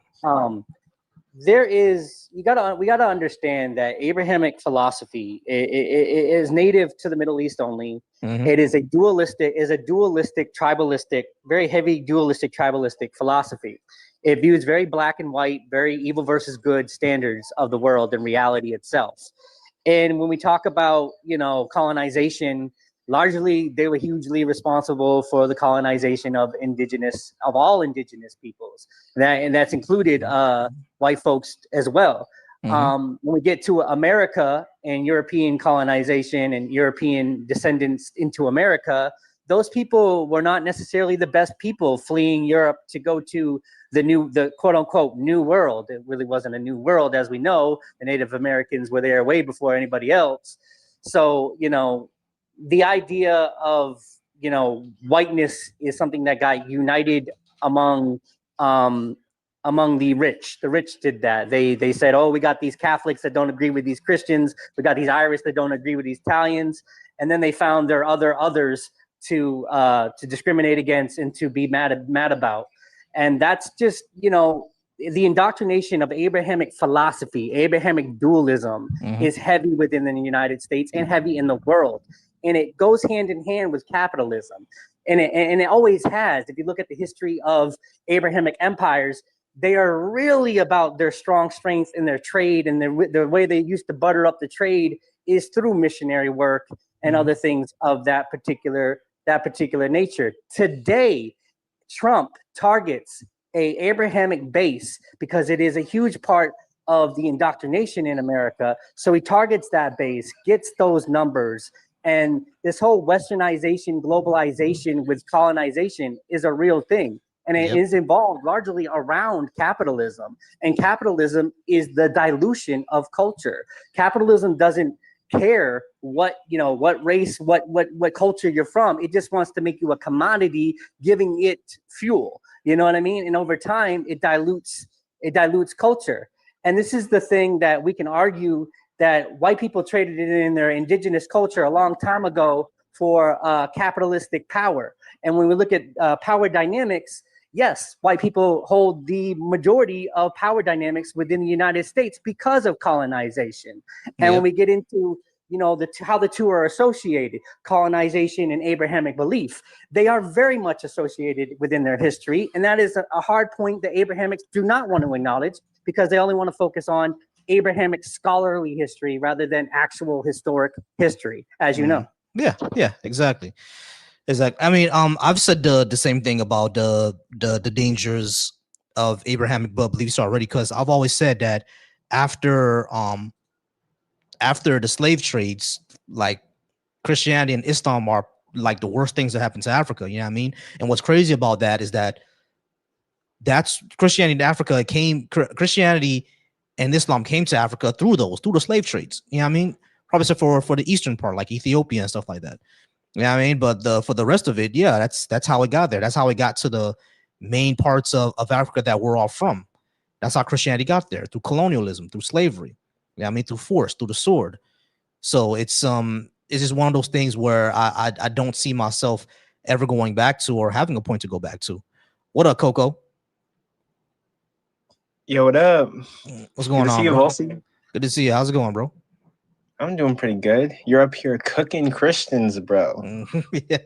We've already had several Christian crash outs, like several. You know what I mean? So it's kind of crazy. There was one guy where I told him, hey, y'all, I told him, yo, just give me 10 seconds and calm down. I said, I'm gonna let you talk. I need you to calm down, give you 10 seconds. He couldn't do it. He couldn't give me 10 seconds to calm down. It's crazy. Crazy work. Nah, it's crazy work. How you been doing though? Hey, yo, Coco does have a day of debates coming up. Go ahead and tell the people, Coco. Hey, yeah. So for anyone who's interested, there's a page on TikTok. The username is just Day of Debates, no spaces. And basically, it's me and two other creators working to bring professional debates to TikTok. And anyone can debate. So if you study religion, if you're a Christian, if you're an atheist, and you study religion for fun, I know I do. I love to debate. I love to study these things. Anybody can just DM me, and you can debate formally and challenge anyone. And typically we have a formatted section. So we have openers, cross-examination, closers. And to determine the winner, we do audience vote, but you can request for judges. And basically the way that I do it is each debater picks two judges, and then they agree on one neutral judge. So there's 5 judges, and you just pick like people on TikTok, and yeah, we do formal debates. Yeah. Yeah, man. It's dope too. I've seen a couple of them. I saw Mike Burgandy on one. I think he's gonna come back for another one. I think he was on 2 of them, right? Yeah, he did 2 debates. Yeah, he did 2 of them. Yeah, so it's dope. So yeah, man. So check out Coco on or check out Day of Debates. They're on TikTok. I think they're on YouTube as well. Yeah, great debates. I may get out of here soon though. But yeah, go ahead, Coco. I'm sorry. Oh no, you're good. And when it comes to like where I post the debates, I post them on my channel. There's another channel called Right Here Right Now. On YouTube, we have a Day of Debates channel, and then I also post them on the Black Atheist Coalition channel. I post my videos and also the Day of Debates videos there. Black Atheist Coalition is awesome. Yeah. He's been posting that on there. You can go live on there. Anyone, if you are a Black atheist or agnostic or a skeptic or anything like that, you can go, and you do content as well. You can hit me up. You can post the content over on the Black Atheist Coalition. You can go live on it if you want. You can do all that good stuff. It doesn't matter to me. So if you need me to go ahead and help you out with doing it, yeah, sure. I'll help you out, and we'll go ahead and get things uploaded, and you can go live on it. Yeah, but yeah, I was gonna say the same thing to you, Coco. Whenever you go live, you can just use StreamYard to go live on the Black Atheist Coalition. I'll have to show you how to do it, but that's how I'm doing on Deconstruction Junction as well right now. So yeah, you can go ahead and do that as well if you like. Yeah, y'all. So, yo, I think we ran out of people. Let's see. No one else has called in for the past few minutes, so I think we ran out of people. So I may go ahead and end the stream tonight. I got to go ahead and see if I can get something to eat. But yeah. So for if anyone would like to call in, Joey Hammer, I've been telling you to call in for all this time. The only thing you've been doing over on Deconstruction Junction is basically gish galloping. You're not actually talking. That's what he did. He's just gish galloping. He's not actually talking to anybody. I'm catching glimpses of his comments, and he's not actually saying anything. When someone makes a point, all he says is that, "Oh, God is the way. Trust me." That's all he's saying. You know? Damn. So he's not even making any points. So Joey Hammer, I've invited you up already. So go ahead and come in and go ahead and call if you would like to call, which I assume you're not gonna do. Over on my Volcy Thoughts channel again. Once again, guys, I do appreciate y'all. I appreciate the views that y'all gave me. It's been amazing. It's been wonderful tonight. I do like the conversations that we're able to have over on the Black Atheist Coalition. Again, if you say something that's exactly what he's doing, guys, trust me, really, trust me, bros. But again, over on the Black Atheist Coalition, I just don't like going back and forth with the comments. If you actually like to talk to me, and if you're responding to what I say in the comments, I'm just gonna tell you to come on up or call in, because obviously you want to say something. He gave us our president back. Holy shit. That means God sucks. All right, y'all. We do got a super chat. And hey, I appreciate that super chat. OWW. I appreciate the super chat. She says, this administration has delivered nothing that materially improves life for regular Americans, with no broad tax relief, no wage gains, no real cost cuts, only chaos while people drown in bill. Hey, that's exactly what I've been saying. That's exactly what I've been saying as well. I don't think he's offered anything real to us, any real change, only chaos. That's all I've seen, chaos. Also, what channel are you live on? Let me go check that out. I'm live on my personal channel. I'm live on my personal channel, Volcy Thoughts. I'm also live on Deconstruction Junction. There we go. Mm-hmm. I'm gonna check that one out. Yeah, and I'm live on Black Atheist Coalition. I'm also live on my Twitch. My Twitch as well. I think I have someone watching on my Twitch. They just never comment. That happens all the time. Someone is watching on my Twitch, but they just never comment. Yeah, I'm gonna figure out how I can go live and then broadcast to my channels, and then I'll try to see if I can broadcast to Black Atheist Coalition. All right. Streamlabs. I can figure it out. All right, we have an anonymous caller. Anonymous, how's it going? Can I get your name, age, and do you think you can give me a good reason to believe in a God?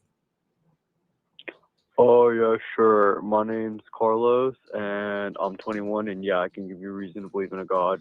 All right, cool, Carlos. We're gonna go ahead and put 15 minutes on the board. What is that reason? What is the reason for 15 minutes? So I don't go rambling on and on. It's our time, basically. I give everybody about 15 minutes to talk before I say we gotta go ahead and move on. Can have their chance. Yeah. Right. Yeah. All right. So, what's the good reason for us to believe in a God? So, I think one of the reasons I believe in a God is like you can kind of see like what proof of that God existing. It's like the Shroud of Turin, for example. It's the shroud in this place in Italy. And it's very interesting how like there's an imprint of what we think is Jesus Christ on this thing, and the only way you can make an imprint on a cloth like that is like a radiation blast. So that could just be another interpretation of like holy fire or something like that. Yeah, the Shroud of Turin it actually hasn't been shown to actually be Jesus, and every time they've dated it to like medieval times. There is one test that said that it came. Yeah, there's a new study that said it came out. That said, oh, it's from 3,000 years ago, but they use techniques that are not accepted by the scientific field, which means that they weren't doing actual science. so you can't really trust it, can you? Oh, I didn't know that. Mm-hmm. Yeah. Also, oh, can they hear me? I think another interesting reason you can cite for religious is I'm not religious. Mm-hmm. I'm not going to say what my religion is, so I'll just say I'm not religious, but I'll just steel man a couple of religion's arguments Mm-hmm. to have a good understanding of most. And for example, the Hellenic, like the Greek and later adopted Roman gods, you can kind of see proof of their existence. Like if you look at Mount Olympus, like, you know, it's a real mountain. Mm-hmm. All right, yeah. So Mount Olympus is a real mountain, but is there a bearded motherfucker shooting lightning to the ground? That's kind of ridiculous. Oh, so I have a question. What is your opinion about religion? Religion, I think, is a cultural meme that humans came up with in order to deal with death and trying to figure out a way on how to live amongst each other and have a certain culture that will basically have to have a certain culture of and cultural connection. Essentially, I think that's the reason why religion was created, but I don't think we need it anymore. It was something that was useful for society in the beginning, but I don't think we need it anymore. Yeah, so I mean, like, what do you think about like a lot of those Native African religions? Native African religions, I think if Black people were to be part of any type of religion, we should look at our native ones because that's our spiritual heritage, and I think it falls in line more with what we culturally do and believe, our cultural mannerisms, everything like that. I think our ancient spirituality is something that we should get back to, because the spirituality that we have now, it doesn't uplift us at all. I think it has a history of denigrating us. So going back to our ancient ways, I think is a good way. And I would even say that for African governance, it should go back to the ancient ways as well. For African governance, you know, back before colonialism, it was they had a lot of like There were tribal advanced societies, yeah. Exactly. They had There like were tribal councils empires. and exactly. Yeah, exactly. So the democracy, I think Western style democracy doesn't really work for African countries. I think they need to go back to their style of democracy. Because Africans had or just like democracy. It just monarchy. exactly. No, Africans actually had democracies. It just didn't work the way that we see the European one work. They worked in a different way. So we should go back to that. The African societies I'm familiar with are the Black ones I can think of were the Empire of Mali and the Ethiopian Kingdom. I think it was called the Kingdom of Aksum or something. Those are the ones and I guess the Zulus, which I don't know what their form of government was.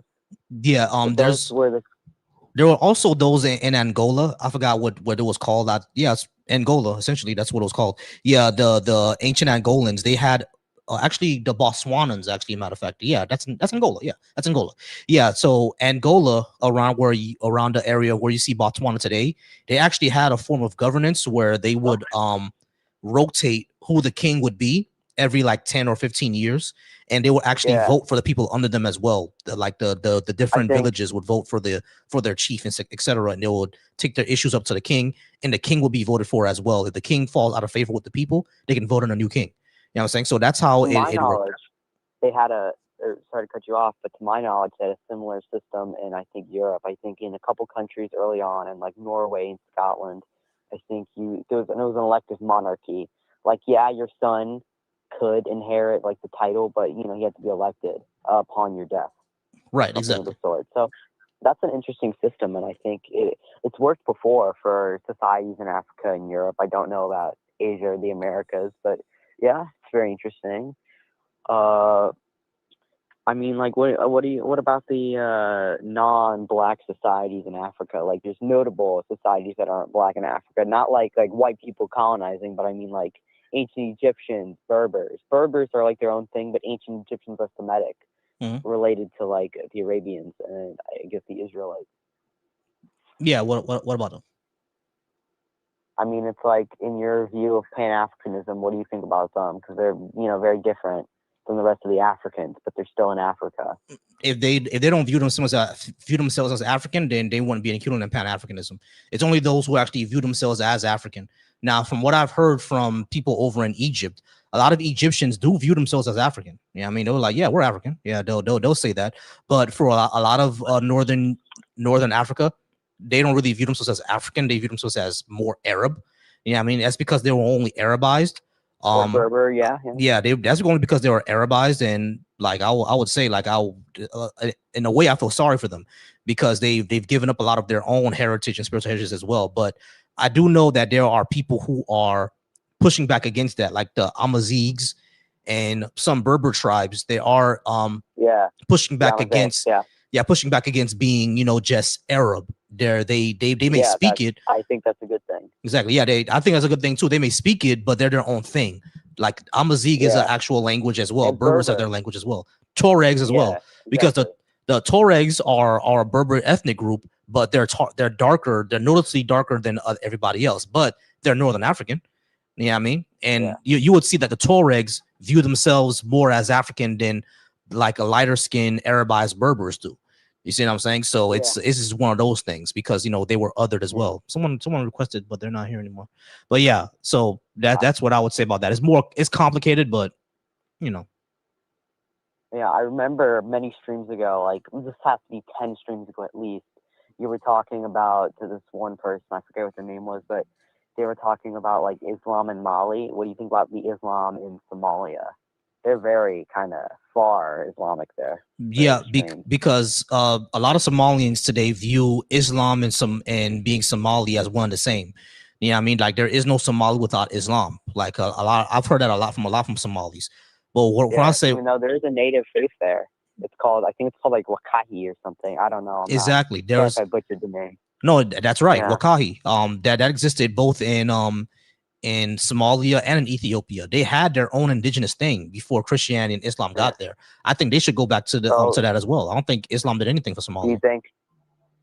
Well, what do you think about like since you brought up the topic of people going back to their indigenous religions? I mean, what do you think about like I don't know Europeans going back to whatever their faith was? Like I don't know, like the peoples in the Mediterranean go back to going to be like Zeus and Ares. Norwegians, Germans, all those guys go back to doing like the Norse gods like Thor and whatever. Celts go back to whatever paganism they had. Yeah. Okay, that's Why not? interesting. What about Buddhism and like how like the Chinese are Buddhist now? Yeah, I mean, because that's kind of where it came from, right? So so it came from India. Oh, Buddhism came from India. It did come from India. You're right. It did come from India. Yeah, like I guess technically it'd be Nepal now, but it's India. It's the Indian subcontinent. Yeah, it came from there. Yeah, I mean, I don't have much of an issue. I don't have a big beef with. I don't have a big beef with Buddhism. When it comes to like China and that part of the world, their religions work so differently from what we do here. Like I have someone who's Hindu on my TikTok. You're not gonna be able to hear him, but he can explain. He explains it a lot, right? So it's like it works so differently from what we would think religion is. But yeah, Japanese being Shinto, or the Chinese being Confucian or Taoist, or Indians being Hindu or Buddhist, I don't have any beef with that. That's where it came from. So yeah, that's cool. Yeah, I mean I'm Spanish, so I have like Latin forefathers as an example. I'm not, I'm like Christianity, like the Catholic Church is very integral to our culture. Because the Catholic Church has been, it's gone from like a Palestinian Reform Judaism style religion into being like a Latin, like a European religion over like thousands of years. But I mean, it's funny. I mean, the Palestinians, speaking of them, they kind of view themselves as like native to the region, but the Arabs, Palestinians, they only came in after the conquest of Muhammad. So that issue is very, it's like, do I back the people who were there before the Jews and then they were smashed and forced out, or do I back, the Palestinians who like have been there less amount of time but more recently? So it's very I don't know who to back on that. Do you have a backing on that? When it comes to like Israel? Yeah, like Israel Palestine. I'm more on the side of the Palestinians, because even according to the Jewish religion, Israel is not supposed to exist until the Messiah returns. And according to them, the Messiah hasn't returned yet. So that's number one. But number two, I don't think anyone denies that Jewish people have a right to live in Jews could have a homeland as well, right? I don't think anyone will have a problem with that. The problem is how they're going about it. You know what I mean? Because there were people already there, already living there, and like even before political Zionism, right? When political Zionism was first being formed, a lot of people were against it because not only what I just said about the religion, but even they said, hey, there's people already living there. You know what I mean? We just can't take the land away from them.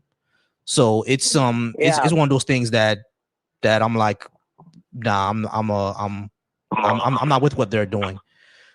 But yo, I got one more You got call. other people callers. Yeah, and I gotta I respect that. Thank you. I love what you do. I'm a subscriber. Keep doing what you do, and I'll drop a like. No problem. Hey, I appreciate you. All right, guys, it's gonna be the last call because Tahir just told me it's the halftime show. Babe, put the halftime show on, please. Yeah, I think it's what do we have? We Disney Plus should have it on. All right, y'all. I'm just gonna go ahead and read two more super chats. Thank you so much again, OWW for the super chats.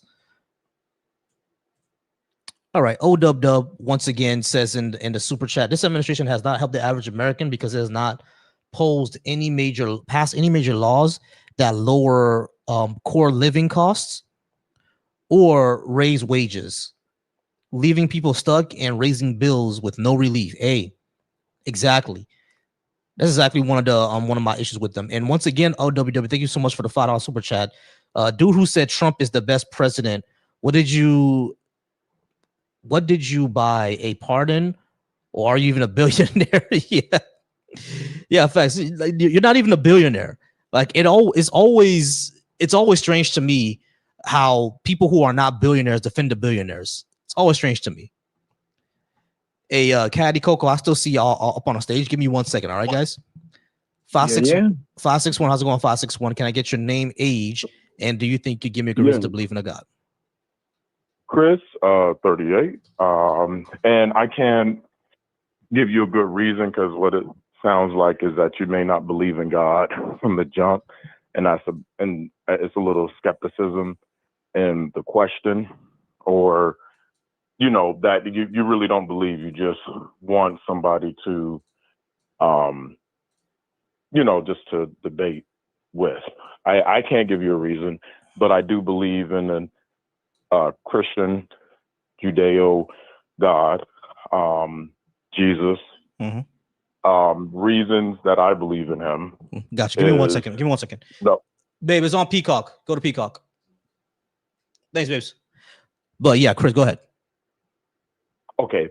So I believe I don't think any other religion gives love and peace and understanding as the Christian God does, and also healing and forgiveness. The Bible, just books in the Bible like Isaiah was written nearly over 3,000 years before the actual New Testament, and they prophesied of Jesus's coming. So just the historical accuracies of the Bible, like you can make up a lot of stuff in this world, but you can't make up something that accurate geographically, things that are placed back then in biblical times that are current here today. No other book has been written that has that many accuracies. There's more proof of Jesus than Julius Caesar, yet people decide to believe Julius Caesar is more real than Jesus. Well, now scientists, even atheists, know that the man Jesus is an actual figure. So those are just a few of my points of why I believe. Okay, cool. So when it comes to the Bible, prophecies don't really tell us anything because you can make them fit anything. I said, I used this example before, right? I live in the state of Florida. Florida always has hurricanes. If I were to say in 100 years, a calamity will reach the state that will wash away hundreds of people, and then in the year 2126, Tampa Bay gets hit with a hurricane where 300 people die. Did I predict the future, or did I just say something that always happened? Okay, but it's hard. I see your point, and I'm not going to even disagree. But for the Bible to rightfully predict the conflict between, because Israel wasn't even supposedly a nation back then.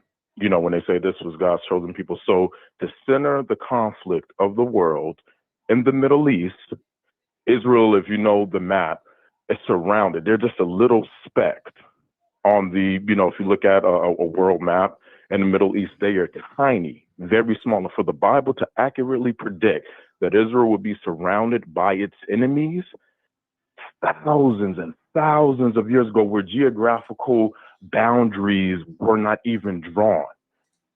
And to say this mighty so-called army of God would be surrounded by its enemy, they you know, they would be small, you know, that is, to me, that is astronomical truth, that the Bible correctly predicted how the future would go. And then in Revelations, I mean, where it talks not about really. That just says exactly what I said from the beginning, because like when it comes to Israel and everything, right? This is all just self-fulfilling prophecy. Yeah. After the Holocaust, they created political Zionism. There was religious Zionism and there's political Zionism. And political Zionism was all about creating a nation for Israel. So all they did was they took indigenous land from people. And yeah, when you do that, you're going to get enemies.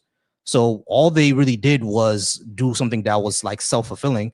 Like, we're going to go here and take lands from indigenous people that they knew was going to cause a war, and they did it anyway.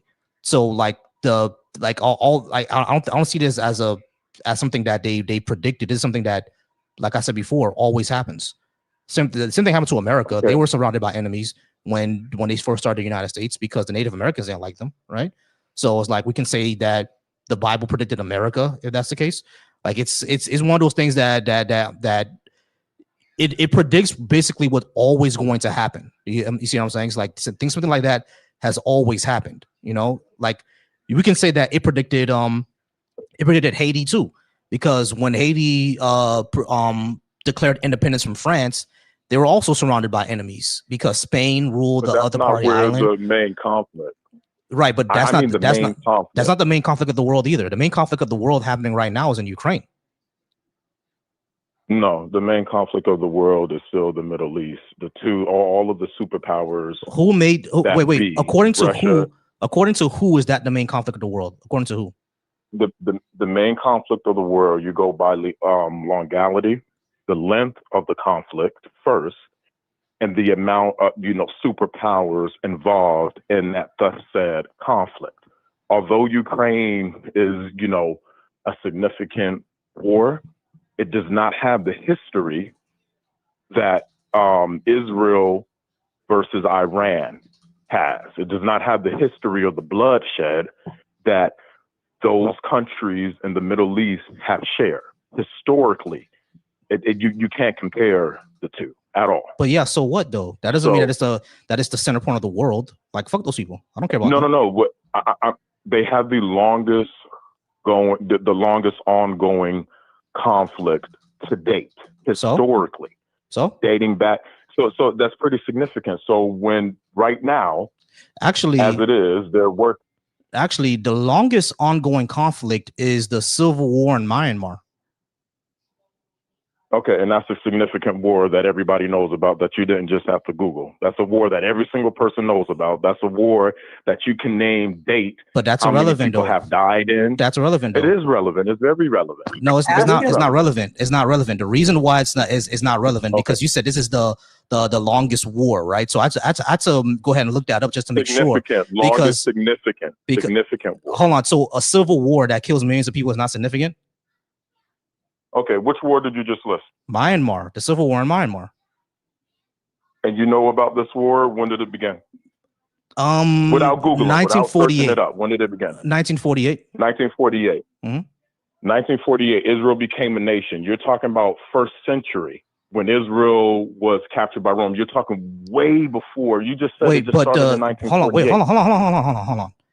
Israel's conflict. Okay. You're taking it all the way back to ancient times when they are at war with the Romans? I am taking it all. I'm taking it all the way back to ancient times. Yes. Why? I am. I said historically the longest ongoing. But it's not ongoing. Like the conflicts that Israel had with this. October 7th. Can I finish? Okay. It's not the longest ongoing one because the conflict that Israel had with Rome ended, right? And the other conflicts that they had with Syria and all the other neighbors, they ended at a certain point. The Roman Empire doesn't even exist anymore. So you can't use Israel's conflicts in ancient times with Rome, with Greeks, with Syria, et cetera, because all those conflicts ended at that time. The conflict between Israel and Palestine has been going on since I believe 42 or 43. The Israel, that's like an ongoing thing that's been happening since that time. But you can't say that Israel has had ongoing wars for the past 3,000 years. Like, there's nothing ongoing. Well, like all those wars, all those wars ended, did they not? No, they didn't. It wouldn't still be going Rome on still today. exists? They still would be fighting with Iran. Rome still exists? Rome is a place on the geographical map. That's that not what I still said. exists. Does Yes. the Roman Empire, does it still exist? The Roman Empire doesn't exist. Right. So all right. So what about when it had war with? It didn't have war with Iran either. They didn't have war with like Babylon. I'm talking about when they was in captivity. You didn't let me finish. When Yeah, they were the in Babylonian captivity. They were in. They're not in war with Yeah, Babylon anymore. Babylon doesn't exist. Okay. Okay. When they were in captivity, I'm saying before they were captured, they were in conflict with these countries.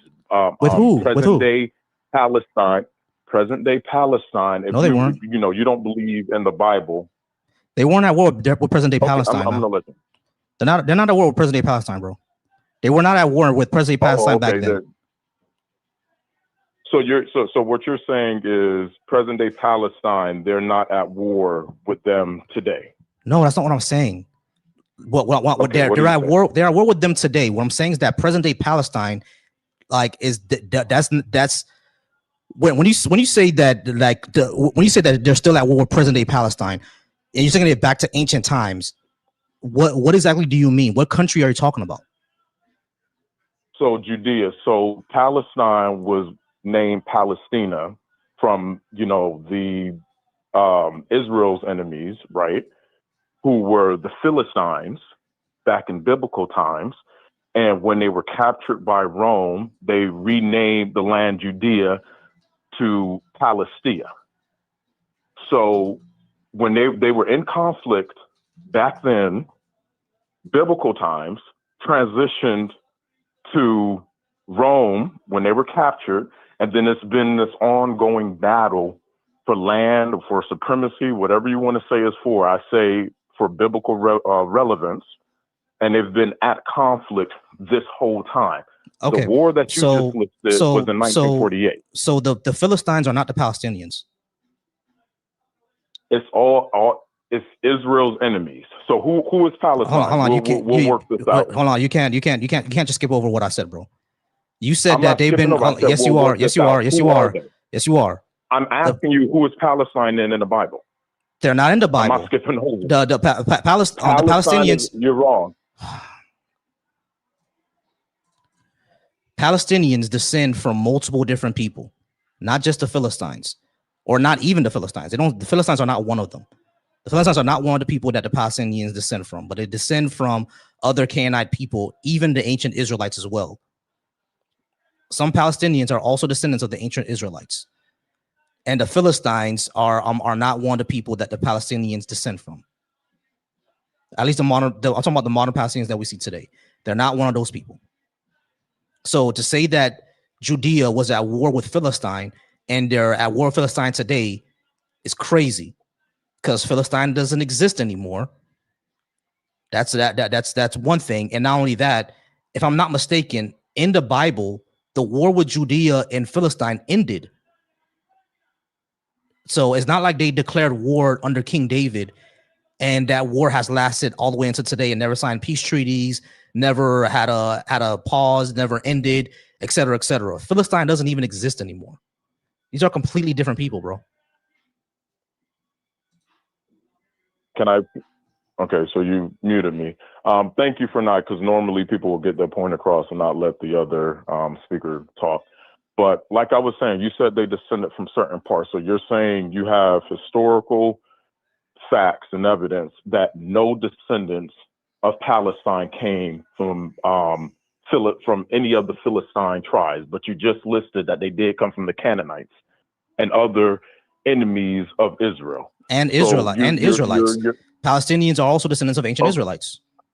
They're descended from multiple groups of people, not just the Philistines or the enemies of Israel. This is how human society works. I'm pretty sure you know that. Like you could descend from multiple people. Like us as black people, we descend from multiple different groups of people because of the slave trade. The same thing is true for the Palestinians, not because of the slave trade, but because of other reasons. Okay, so you're agreeing with me. I said there were descendants from the Philistines, and then you just said, no, there weren't. And I said, yes, there weren't. You just agreed with me. No, I didn't. I said that all places. I said they descended from multiple peoples groups. The Philistines aren't one of them. The ancient Israelites are actually one of them. But they descend from multiple different people groups. The Philistines are not one of them. They're actually, so because the Palestinians are Arabic people, as a matter of fact. Okay, and what were the Palestinians? Not the Palestinians, the Philistines. The Philistines were Canaanites. There were Levantine people. The Philistines were Levantine people. The Palestinians are mostly Arabic people. Okay, so you're saying the Palestinians and the Philistines, but you admit that they were part of the Canaanites, right? The Palestinians, yeah, they have some Canaanite in them. There's not just not Philistine. Okay, so you admit that the Canaanites were enemies of Israel, because I can't get into which ones the genealogy of which these ones, places, bro? Which ones are we talking about? Which ones? There are lots of different Canaanites. Okay, the Canaanites. Hold on. This is what I'm trying to say. This is what I'm trying to say. We know that the ancient Israelites had war with people, right? Those wars ended. Yeah. The current conflict they have right now is not from those times. Those wars ended. Those kingdoms are gone. Like a lot of those places don't even exist anymore. So we can't say that the conflict they had today came from the conflict they had 3,000-4,000 years ago. That's crazy. Those places don't even exist anymore, bro. So we just can't connect those two things to say that these are ongoing wars. Not only can we say that these are not ongoing wars, but we know that the wars between those people ended, not just from the Bible, but from what we see from archaeology, from their texts that they used to write about themselves. A lot of these wars ended until they got taken over by the Romans. You know what I'm saying? So we just can't say that the ancient wars are the wars from today, and it's been going on for 6,000 years. That's crazy, bro. No, that's not how history works. That's crazy. Okay, well, you're totally wrong. Because from what my history tells me. All right, y'all. I'm gonna go ahead and get out of here because I'm not gonna keep doing that. We out of here, y'all, because they're like no war is lasting 6,000 years, bro. Like there's no war that has been lasting the past 6,000 years. That's just crazy. That's just crazy. The Palestinians, the wars that the ancient Israelites had back then are not the wars that the people are having today. They're just not. This is crazy. This is stupidly crazy. Keep in mind, they do Abrahamic scholar history, but they do not do actual history. So they have a hard time even admitting that out of certain polytheisms comes their monotheisms. Like they have a hard time with that, grasping those type of subjects because they're not interested in those type of subjects. And as for his whole, there's no larger conflict than the conflict of the Middle East. A lot of the conflicts today in the Middle East are manufactured to happen because people want resources and they want to have a whole bunch of power. And that is historically has been Abrahamic's motive throughout history, is power and control and authority, and using their religion to dictate that. And the fact that they're more wealthier than the indigenous peoples to conquer them and to do things to them, saying, my God's more powerful because look at the shiny thing I have.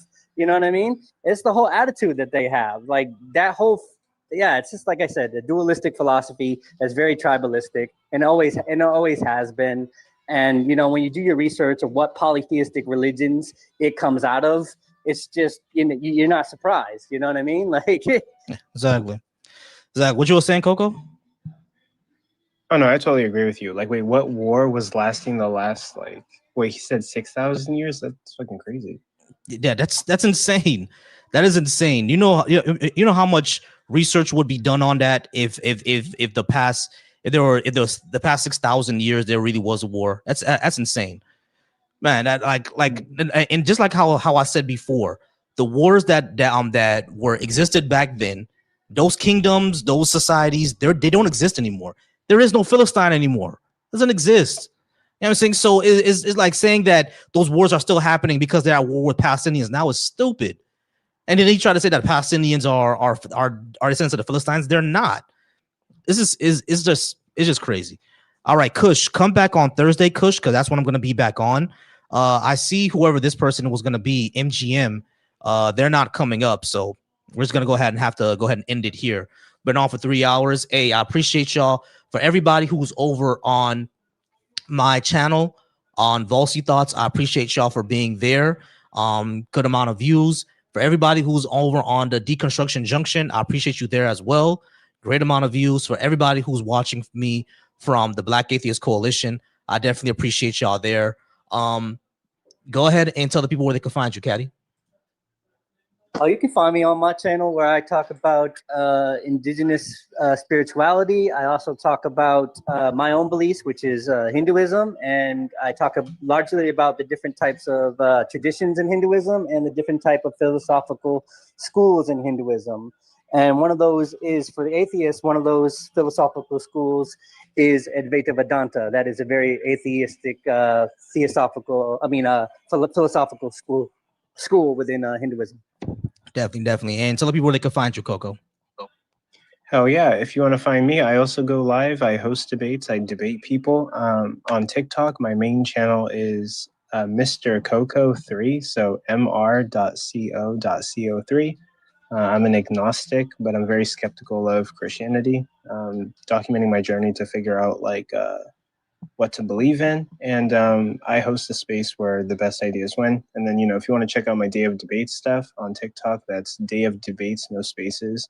So DAYOF and DEBATES. All right, guys, we're gonna go ahead and get out of here. I appreciate y'all for being here. As I end every live, I'll always say the same thing. Every young man, everybody out there should be soft. All right. When I say every man should be soft, that means be secure, be affectionate, be wise, be flexible, and be thoughtful. Everybody be soft. All right. So I appreciate y'all. Y'all have a good night. Gonna go watch some Bad Bunny now. As always.